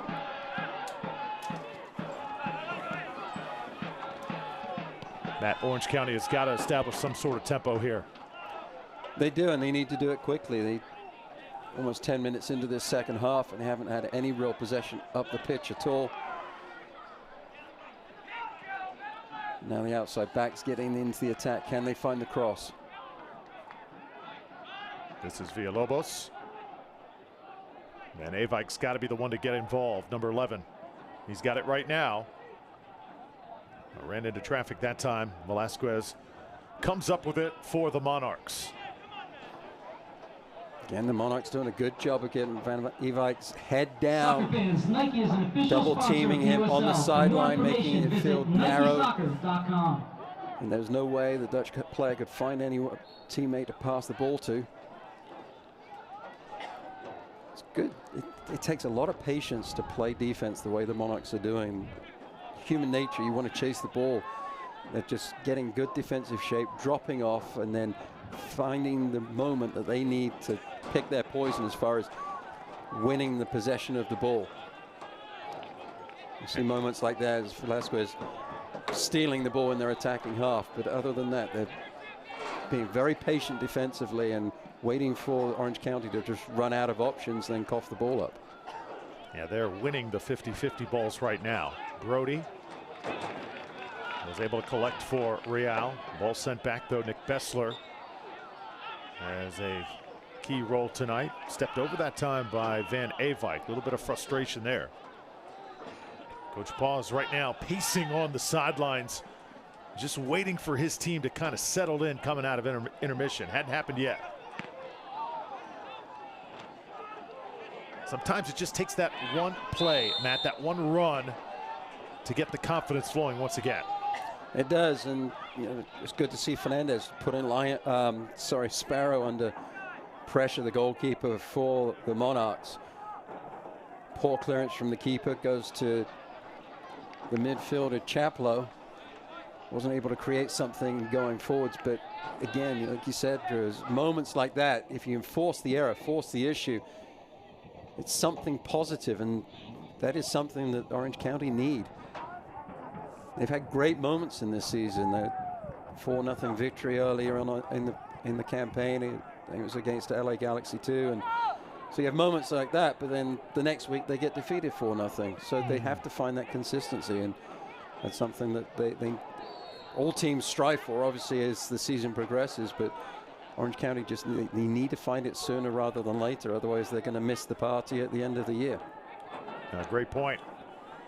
Well, tonight Orange County knew they were playing without Oscar Sorto, one of their stars on the back line, but also in the first half, it looks like they lost Monday a team who was shaken up, left the field, and has since not come back. So two prominent players, Sorto and a team, not on the field right now for the home team. And certainly two guys that are going to be counted on for the rest of the season as Villalobos will head to the sidelines, and a substitution will bring in Ami Pineda, with a former member of the LA Galaxy checking in. Just to confuse me, we got two Pinedas on the pitch now for Orange County. I've been dreading this moment. I'm not surprised by that change, though. We haven't really spoken about Villalobos at all in this match. There's been a real non-entity in the center area of the park for Orange County.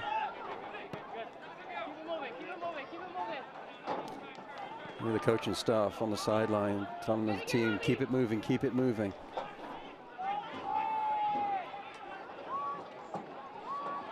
And Avike sends it out, and another ball. As you saw, more contact in the box, and that was one where Fernandez was right in the middle of the action, and it was close to drawing a whistle.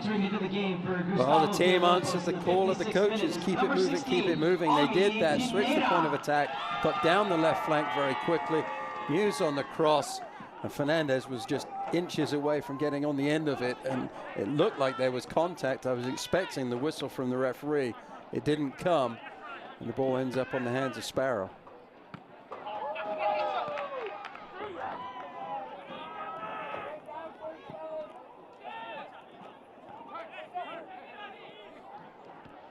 Monarchs looking for their 10th win of the season here tonight. Keep in mind, both of these teams did meet at the end of the preseason, and Orange County handled Real in that contest in a 3-1 match. So last time they took the field, advantage Orange County SC, but so far Monarchs have been able to control the tempo of play up to this point, and it's 1-0. How much stock would you put into a preseason match, the final one of the year? There is some stock to put into it, because at that point you're not playing, the players on the fringe. You're trying to get your starting lineup set. So, that is a big match as the season is about to begin. And with the Monarchs, with the coaching changes that they had earlier on, and things have changed for their squad. And here's Haber, served up nicely, but the deflection right in the hands of Charles Lyon. Good tracking there from the back line. Talk about Soto missing from the back four tonight for Orange County, but Webass and Navarro have been pretty good in the center area of the back line for Orange County. We're talking about that final preseason match. Kyle Kuringa, star on defense for the Monarchs, got a red card in that match in the 75th minute. So even though some of those games don't count, you certainly remember the moments. I guarantee you Monarchs had that in the back of their minds coming into tonight. Here's a nice little 1-2. Now Franco can go to work. Stevanovic collects. Oranius has played a pretty solid match for Orange County tonight.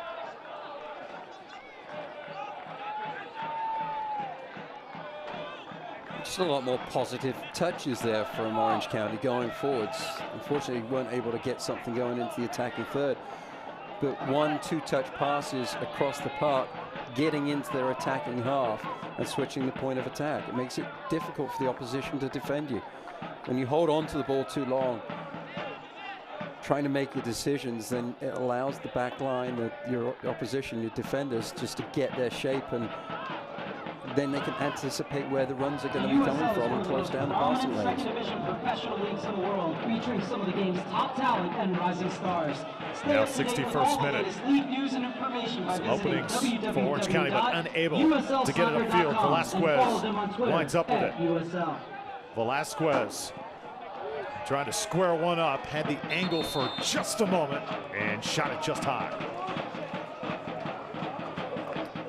Expect him to put it on frame from there. Frankly, the defensive pressure from Ami Panada was not good enough from Orange County. Was running alongside Velasquez. At no point was he making a challenge on the ball. Sometimes you have to have patience on defense, put pressure on the ball and allow the player who's covering for you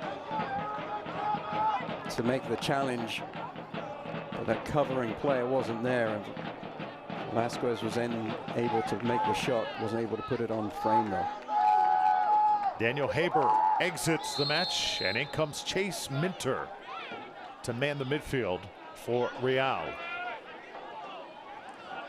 And we could see several substitutions for the Monarchs here as we near the stretch run.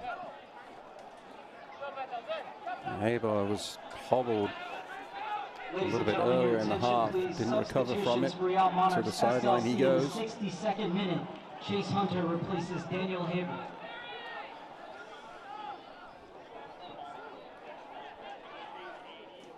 I like Pei. I think he's an impressive player. Very composed on the right side for the Monarchs. With his size and athleticism, he almost looks like he should be playing in the center back role, but he's pretty adept as a right fullback. I was just about to ask you, if you were the head coach of the Monarchs, do you think he's playing in the right spot? Not that I would question the strategy of Mark Briggs by any stretch. Well, and I'd say he's playing in the right spot. I mean, defensively they've been pretty good, and a lot of it is the players that you have around you, and you got Moberg and Gallagher are playing in the central area of the pitch. They were doing a pretty stand-up job. Oh, nice flick. Orange County trying to run it down. Chaplow got caught, and Pei was once again in the right spot for Real.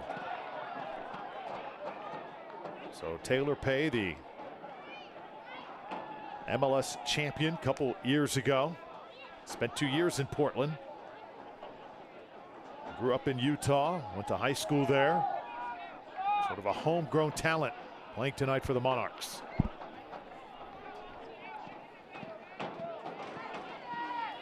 Again, somehow, some way, Orange County have to find a way to get beyond the ball more consistently. So Chaplow trying to chip the ball into the penalty box, but there was nothing but white shirts in front of him. You look at the midfield line, and you got the two Pinadas just standing on the periphery of the attacking third and really not contributing anything. This is where Pei is such a help. Take that size on a corner kick, covers so much ground. First corner kick of the second half for Orange County.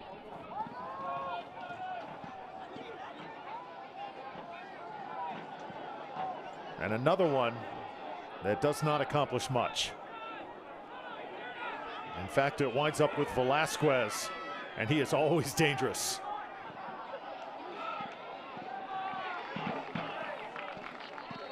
I'm surprised the referee didn't blow the whistle. Velasquez was dragged back by his arm there, stopped the counterattack. Sneaky foul by Pineda, but got away with it. Chaplow sends it to the left. Orange County. A little bit sloppy. Able to recollect. Now Stevanovic. Marked very tightly. Double teamed that time. Franco has to send it back.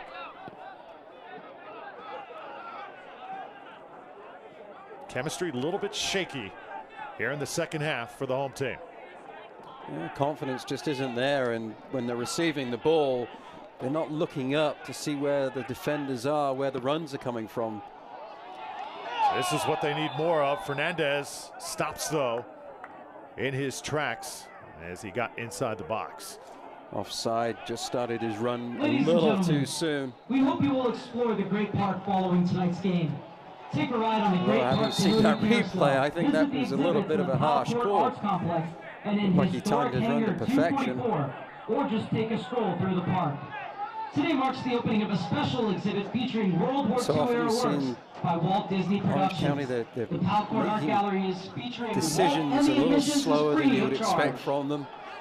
Again, it goes down to that confidence factor, and it seems a little harsh talking about their confidence, considering that they have 3 wins on the season. But it's because they've lost those 2 games on the bounce that, you know, again, winning's a habit, losing's a habit, and sometimes you got to find a way to get that monkey off your back and grind out a victory like they did in midweek in the Open Cup. Somehow, some way, they've got to find a way back into this game. If they can do that, even if they are able to just get the result tonight and tie the match, that will do their confidence a bunch of good. Orange County shut out by Tulsa and Oklahoma City, back-to-back shutouts, and where they conceded 5 goals in those 2 matches. And in that Tulsa match, Coach Paz said they just kind of lost a little bit of confidence, lost their patience as well, and a tough task tonight trying to regain that against the hottest team in the league. They've had some chances, not much doing here in the second half. Got some ground to work with, Matt. They do. There's been some openings on this right flank. Franco just outside the 18 now, served up. Stevanovic. Fernandez inside the box, trying to post up, and coming over as Sparrow once again. Right, Fernandez was going to try the old bicycle again. Pulled it out in the first half, and nothing doing on that occasion, but realized that there was a player right behind him.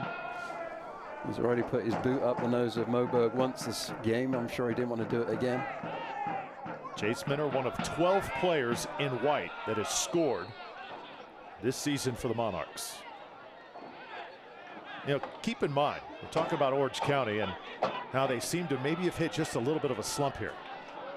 This is a team that played 6 of their first 7 matches, Matt, on the road. That is not easy to do, and sometimes that can kind of take a little bit of the fight out of you. Well, it can, because you've got those travel days. It bites into the practice time that the coaching staff have with the team. Disrupts the flow of the week. And of course you have the fatigue factor of the travel. I had to wait for this stadium to get ready. See the field, how it has just really taken shape. Had a chance to call a game here a couple weeks ago. The field was not nearly as nice and as soft as it is tonight. As you see, Victor Pineda now heading out of the game for Orange County. So more substitutions. Carlos Alvarez will come into the game to replace him. Well, that's all 3 for Orange County tonight. Pineda goes back to the bench. It'll be interesting to see where Alvarez goes, because Pineda of the Victor variety was playing very, very deep, almost at times making his back line look like a back line of 5, not a back line of 4.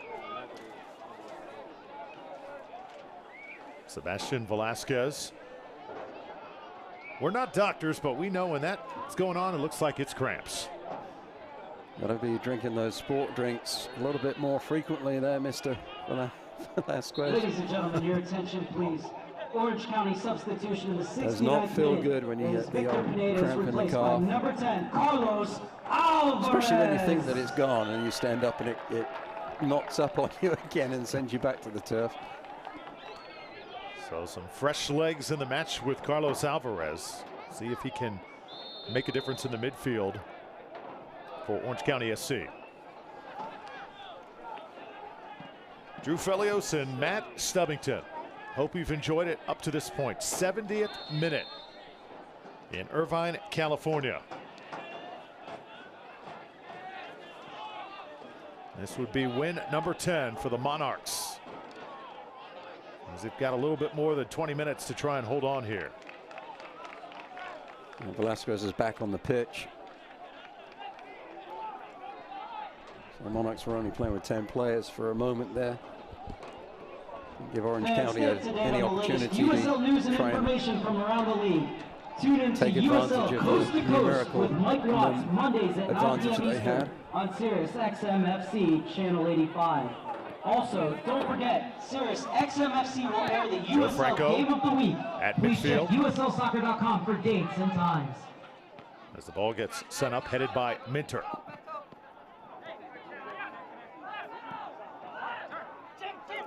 So Alvarez immediately is playing further up the pitch than Pineda was.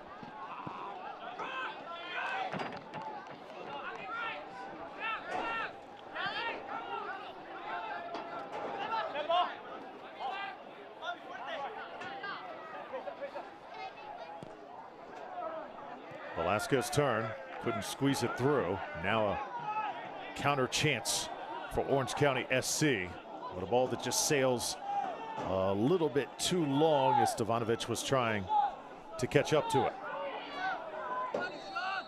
Thumbs up and appreciation from Stevanovic. The ball was a little bit too ambitious.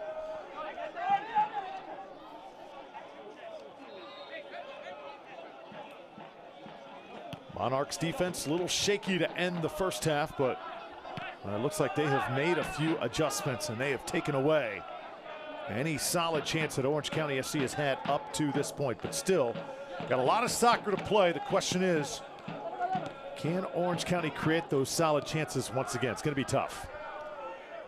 It's going to be tough. They've got to find a way to do it. And again, holding on to the ball too long is not the manner in which to do so. I do like those little ranging runs that those center backs have had. Webas and Navarro have both entered into the attacking half throughout this game, and that's created some dangerous moments for Orange County going forwards. Pineda saw a shove there on the far side of the field. Crowd did not like it. We play on. I don't think Van Ewijk liked it either, but Pave just shoved him to the turf. Here's Hoffman.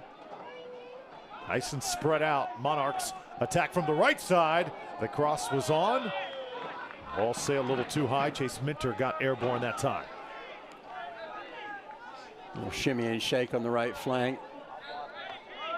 Muse was wrong-footed momentarily to the left fullback for Orange County. See the way he approaches the ball here. You see he just gets on his back foot too much onto his heels. Wasn't able to recover quickly enough. The cross in the end was too strong for Minter to put anything on to threaten Lions in goal for Orange County.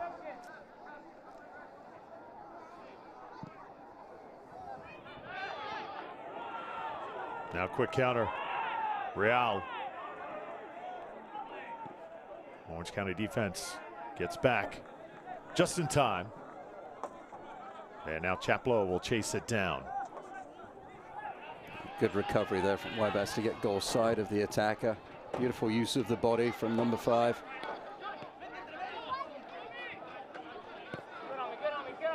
Ami Pineda wearing number 16. Salaman Wabias. Men in black looking for a nice possession. Just a little bit too far. The guy they're looking for is Fernandez. He has not stopped battling inside the 6. Coach Paws hoping that somehow his team can muster a goal here late.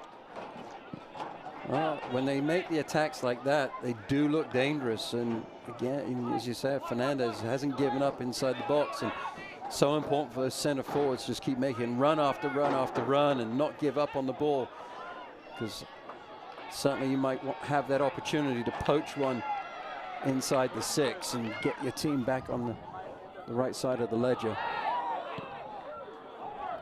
Velasquez nearly shook free on that last sequence. Velasquez continuing to threaten. Here he is once again, so dangerous right in the middle of the field. Nice pass, and the 1-2 is on, and another tremendous save by Lyon. Somehow got the left leg out. Velasquez can't believe it. A brilliant save from Lyon, a lovely give and go outside of the foot to control it, inside of the foot to pass it. Hoffman finds his teammate, and Velasquez delaying the shot as long as he possibly could. Lyon staying on his feet as long as he could, and as you say, somehow, some way gets the left leg out to make the save. Didn't have any chance on the goal that went. The ball went into the back of the net in the first minute, but so far, the remaining part of the match, has made 2 fantastic saves to keep the score at 1-0. You could make an argument Charles Lyon has been the most valuable player in black tonight for the home team. 2 phenomenal saves. This could easily be a 3-0 game.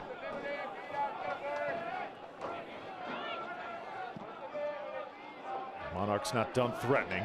This ball, though, will sail out of bounds, and Orange County will toss it in. And those moments are so difficult for the goalkeeper, because you see Velasquez just shaping for the shot. The goalkeeper knows where he's probably going to go. He's going to go across the green back to the far post. But you don't want to cheat that way as the goalkeeper, because then you give up the near post, and you just have to delay as long as you possibly can. But eventually gravity takes over. You end up going to ground. And somehow, some way, you've got to make the save. And Lyons did. I mean, the skill of the position was demonstrated absolutely perfectly from number 1 in net for Orange County. And see Coach Briggs is shaking his head, wondering how his team is not up by another goal at this point. Well, I think that's what they've got to be thinking about on the visitor side right now. They have thoroughly outplayed Orange County here in the second half. They had a 1-0 lead at halftime, and there's probably consensus thought that this should be a 3-0 game, but Orange County able to hang in, and when it's only a goal game and you're at home, anything can happen here in the final minutes. Anything can happen.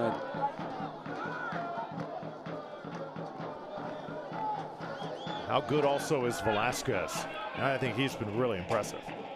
He has impressed me, and watching tape of him throughout the season, he's a tremendous player, very good on the dribble, strong on the ball, belies his size, the strength that he shows on the ball, but again, that might be because he's got a very low center of gravity as well. Almost seems one of those players that dribbles the ball faster than he actually runs. Alvarez sent it out to Pineda, a little bit of hesitation. Here's a ball served into 6, now sent out. Pineda able to recollect just outside the 18, and this one goes off the post. It at least makes Sparrow interact with his back line. Pineda finally able to make at least a crack in that Monarchs defense. Well, that rattled the framework of the goal.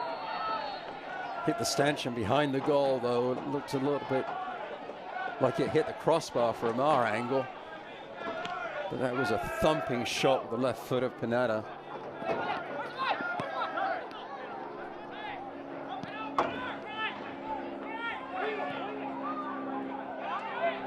Here's Chase Mitter. Velasquez working once again. So dangerous. Able to keep it in bounds.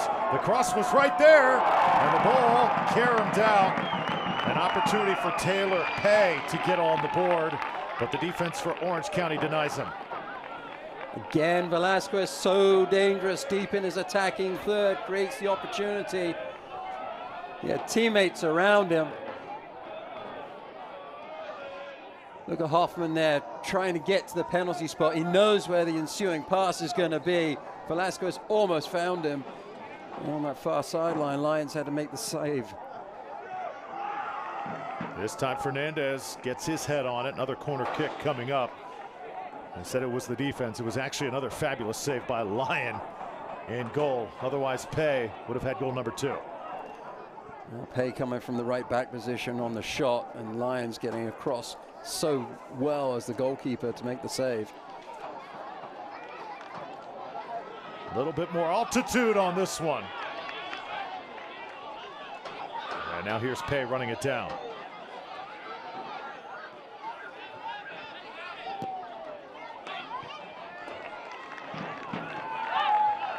And Pei is one of those players that could probably play anywhere he wants on the pitch, to be perfectly frank. He seems to have all the tools, good footwork, size, athleticism. Oh, gorgeous pass there. Lyon is keeping his team in this game. N-line section. Who has been selected as tonight's lucky section? Every fan in the GA N-line section will receive a nutritional bar courtesy of Perfect Bar. That's right, every fan in this section will receive a Perfect Bar. Congratulations. Please stay in your seats, and members of our guest services team will be by shortly to deliver your Perfect Bar. Congratulations to our lucky section winners. Now the Monarchs possess again. Under 10 minutes to go here in regulation. Irvine, California. Drew Felios and Matt Stubbington. Monarchs in white. Orange County SC in the black. Seen some furious action here over the past few minutes. And the Orange County defense barely holding up and maintaining this 1-0 deficit.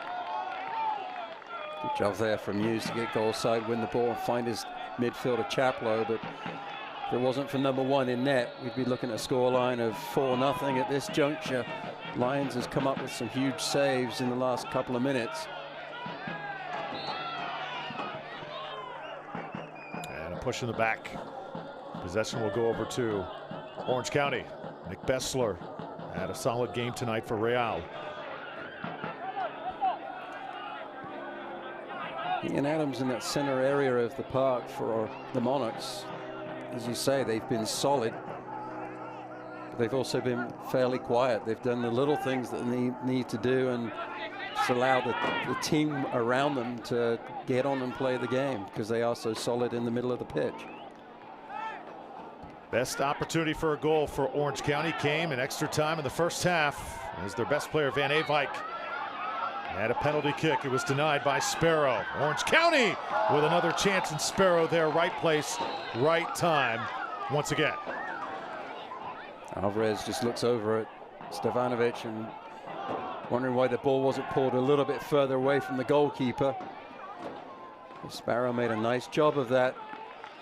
So players lined up, 3 of them in the box there. Alvarez, Fernandez, Chaplow, and even Van Avijk was there as well. And now substitutions coming in for Real. Yes, we're going to have Janelle Desiree. Number 58 will enter the contest. And it's going to be Hoffman going to the bench. So Chandler Hoffman scored the first goal and the only goal of this match for Real. A little surprised that he is the guy to come out in this situation, but to sprint towards the finish line, about 10 minutes to go, and you need fresh legs in there. A little bit of fresh legs, maybe a little bit of a change of speed at the top, as Orange County is forcing the issue, trying to get further up the pitch. Maybe a little bit of a more speed from Desiree will stretch this back line of Orange County even more.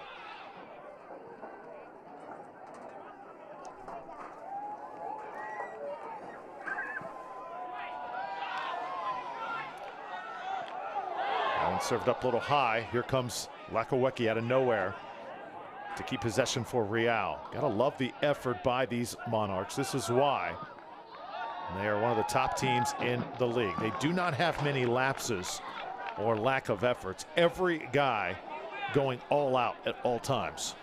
Well, you have to be switched on for the full 90 minutes. And you could argue that Orange County weren't switched on right at the first moment of the match. Oh, nice job that time It's Velasquez. As this ball sails a little bit too far, Sebastian Velasquez still fighting to win balls here in the final minutes. Your attention, please. Real Monarchs SLC I would love to have that guy on my team. Chandler Hoffman comes off to be replaced by number 58, Lionel Desert. He's a tremendous player, creative on the dribble, always battling for the ball, strong on the ball. And you're right, he is a really good player to build your team around.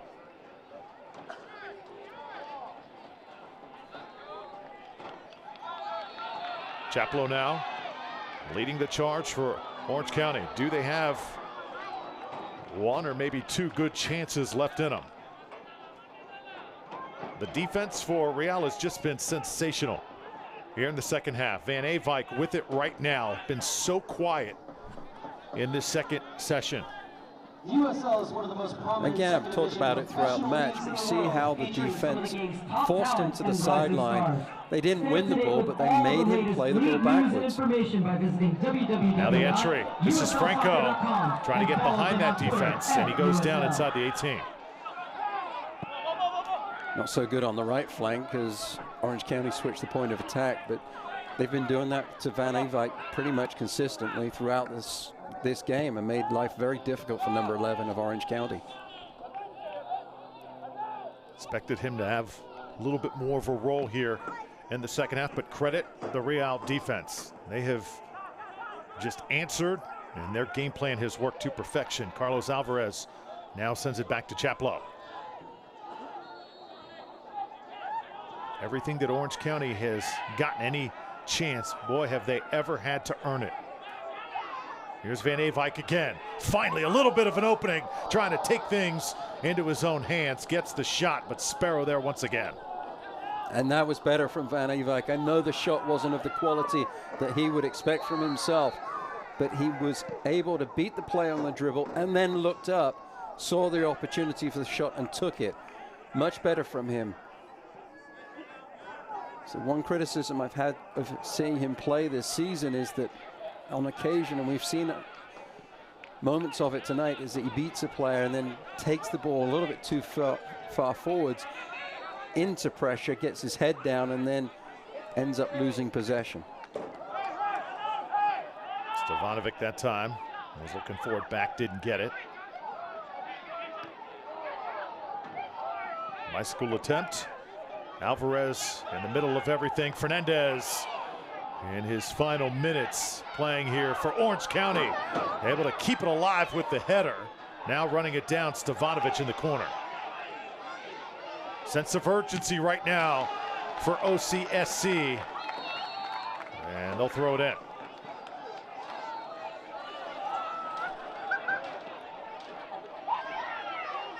Wasn't the prettiest of soccer there following the bouncing ball, but somehow Orange County were able to keep things alive in their attacking third.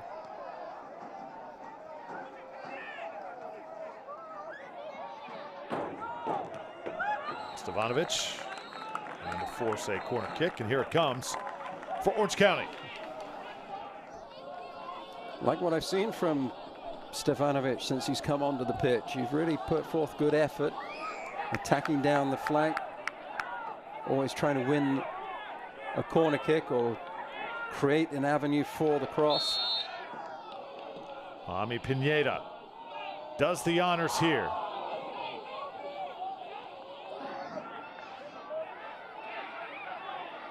Here's Pineda again. Service, bicycle attempt. You saw Fernandez just about to wind up. A little bit too much traffic that time. Also, Carlos Alvarez was in the middle. They just didn't have enough numbers where the ball was going. Well, the runs had already been made, so they were coming back to the ball. See how they were running away from the goal. So it's very difficult to put any purpose on the headed attempt there from Alvarez. I think Sparrow was a little bit lucky. That ball was closer to the post than he first thought. And now Connor Sparrow will take his time. Every second precious here. Time running out for Logan Paus's team.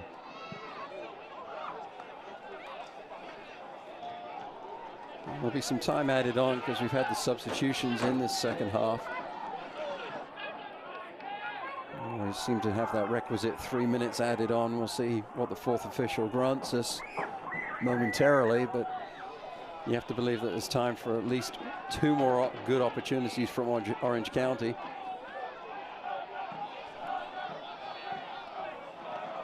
This ball on the ground, and it looks like it went off Chaplow that time. But are we going to get another corner kick? Looks like we are for Orange County.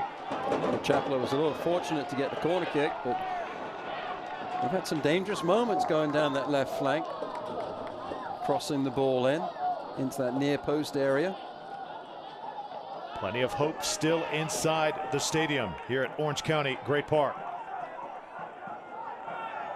Fernandez is there. Header inside the 6. More contact and no whistles. Orange County looking for one, and I'm surprised, Matt. It looked like, given where we are in the game with a play like that, there wasn't a lot of movement in black that time, just not enough. Now you think with the ball coming back across the box, you want your players crashing the box, framing the goal. And the referee actually did call a foul on the play by the looks of things from where the kick was taken. Bryce Sparrow, I thought it went out for a goal kick. The referee has indicated there'll be a minimum 4 minutes of stoppage time. So 4 minutes of stoppage time. Orange County will try and take advantage of that.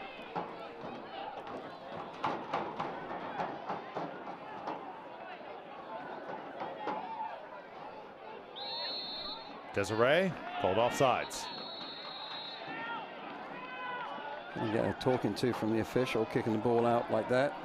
Yellow card for his trouble, for unsportsmanlike conduct. I like that decision by the ref.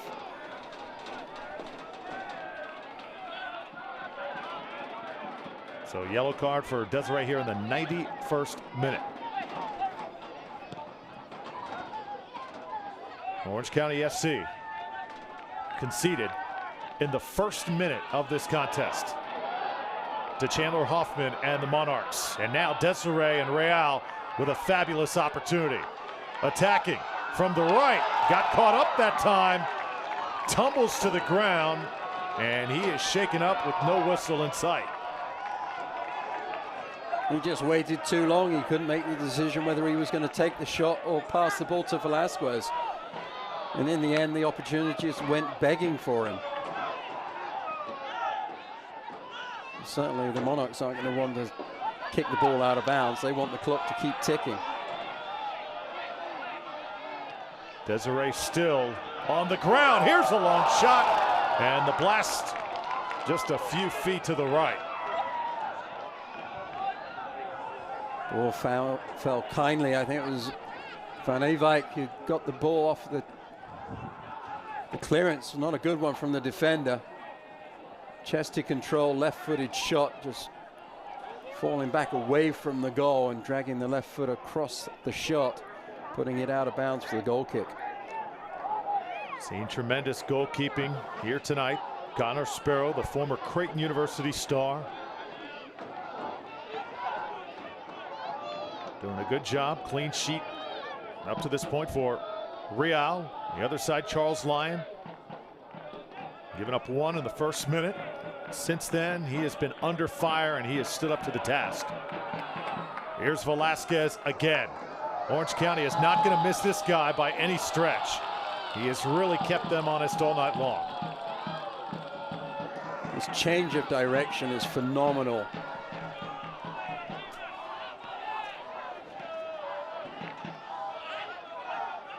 I credit both goalkeepers for keeping their teams in this match. And go back to the end of the first half. Sparrow had to make the penalty save to keep the scoreline as it is, 1-0 to the Monarchs. Fernandez trying to post up once again. Bessler came in to help. OCSC sends this one up in the air, an easy one for Sparrow to go up and get.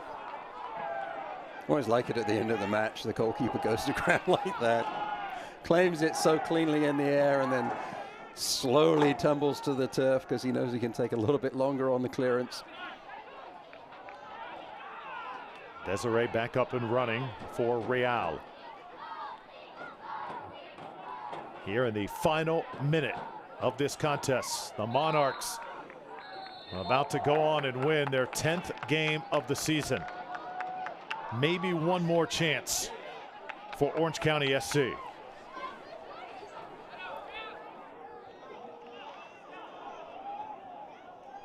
Andrew Brody, very active tonight. Velasquez looks like he'll come out. Oh, what a night he put in. Hanlon will replace him. He put in a really good shift tonight, did Velasquez.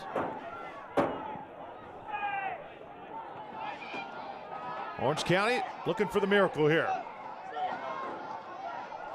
Double teamed. Stevanovic, ball sent out of bounds. They've got to work quickly. Franco on the throw-in. Tries to go long with it. Franco again. Service. Inside the box. Can they square one up? Crowd a little antsy. Sparrow goes up top and wins one. Fernandez was right there with him as the Monarchs will come down with it, and that will do it. Sparrow came down with it, and the Monarchs were able to come away with the victory. They did it the hard way, scoring in the first minute, Drew, and were able to hang on to that 1-0 score line. Took some good goalkeeping from that man there, Sparrow, saving the penalty kick. And then at the end of the game, it wasn't as spectacular as a penalty kick save, but an important collection on the cross as he was under all kinds of pressure. But that's a really good Monarchs team that we saw in action tonight. That's why they're so high up in the league. And I think Orange County, they have some things to hang their hats on tonight. I think that, again, it's disappointing that they weren't able to get on the score sheet. But I think it's a lot more positive for Coach Logan Paws to look at when he reviews this game on videotape. 1-0 the final score. Will put the finishing touches on Orange County and Real when we return.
So there you are, shuffling through a stack of resumes and you come to mine.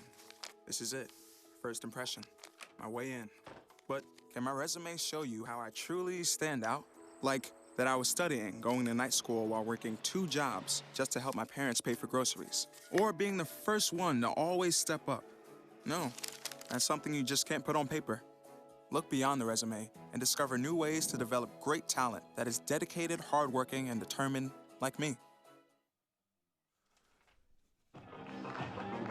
Well, the Real Monarchs get their 10th win of the season. Was not easy, 1-0 over Orange County SC. Orange County will fall to 3-4-1, under 500.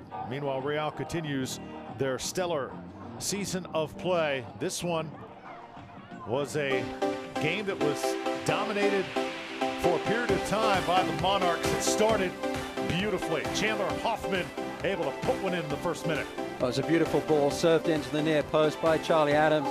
A little deflection from the defender, but a goal scorer like Hoffman will collect it and put it on frame. And a great effort from him to get the go-ahead goal. Fernandez, he was on the wrong side of the referee's whistle often in the first half, picking up a yellow card. And there was a man, Webass, with a great sliding tackle inside the box to keep the score knotted at 1-0. And here's Fernandez, best opportunity for him in the match. Left-footed shot just goes wide after good footwork. And talking about good footwork, here's Muse on the left wing. Fancy finds the angle for the cross, puts it in. Deflected out, but hang on, there's a penalty kick. Gallagher dragged Fernandez to the turf right before halftime, and the referee points to the spot. This was the best opportunity for Orange County SC to get a goal, but check out the save. Sparrow dives to his right, knocks the ball down, and the chance thwarted. Then, second half, Monarchs weren't able to get any goals, but they had several chances. Adams kept going to that cross, and Velasquez simply kept Orange County off balance all night long. Another brilliant save, though, by Lyon. Well, Lyon wasn't off balance. He made a fantastic save there. And then there was a shot from Pinada, number 16, Army of the Pinada version, just hitting the woodwork, unable to put that one in the back of the net. And then another fantastic kick save from Lyon in the goal for the Orange County team to keep his team in the match at 1-0. So the defensive battle continued as Lyon, another great save there. And then you saw Fernandez. Fernandez had some good chances in the first half, second half, not so much. As Sparrow covers another one. And time just runs out on Orange County SC as they fall, even with 4 minutes of extra time. Still not enough. Real, they win with their offense, 28 goals on the season so far, but they can win with their defense as well, Matt. Well, the defense played really well, and it's a defense that picks up the pressure in their own half. You look at the statistics there, the possession for Orange County, 61%, but most of that was in their own defensive half. The Monarchs just let them play it along the back line, sat back. When the ball was played into the middle third and then into the Orange County attacking third, that's when the Monarchs put the pressure on, and more often than not, they came away with the ball and were able to start a counterattack. So here tonight at Orange County Great Park, the Orange County SC cannot get their second win at home of the season. Still the orange balloon flying very proudly on a gorgeous night here on the West Coast. And we want to remind you the next contest, Orange County falling tonight 1-0, the final score here, and we hope you enjoyed it as Orange County, a good effort but just not enough. Chandler Hoffman gets free in the first minute, and Real gets their 10th win of the season. They are rolling right now, 1-0 the final score. For Matt Stubbington, I'm Drew Felios saying so long. Hope you enjoyed it, and have a terrific weekend. This copyrighted telecast of the United Soccer League may not be retransmitted, rebroadcast, or reproduced without the express written consent from the United Soccer League.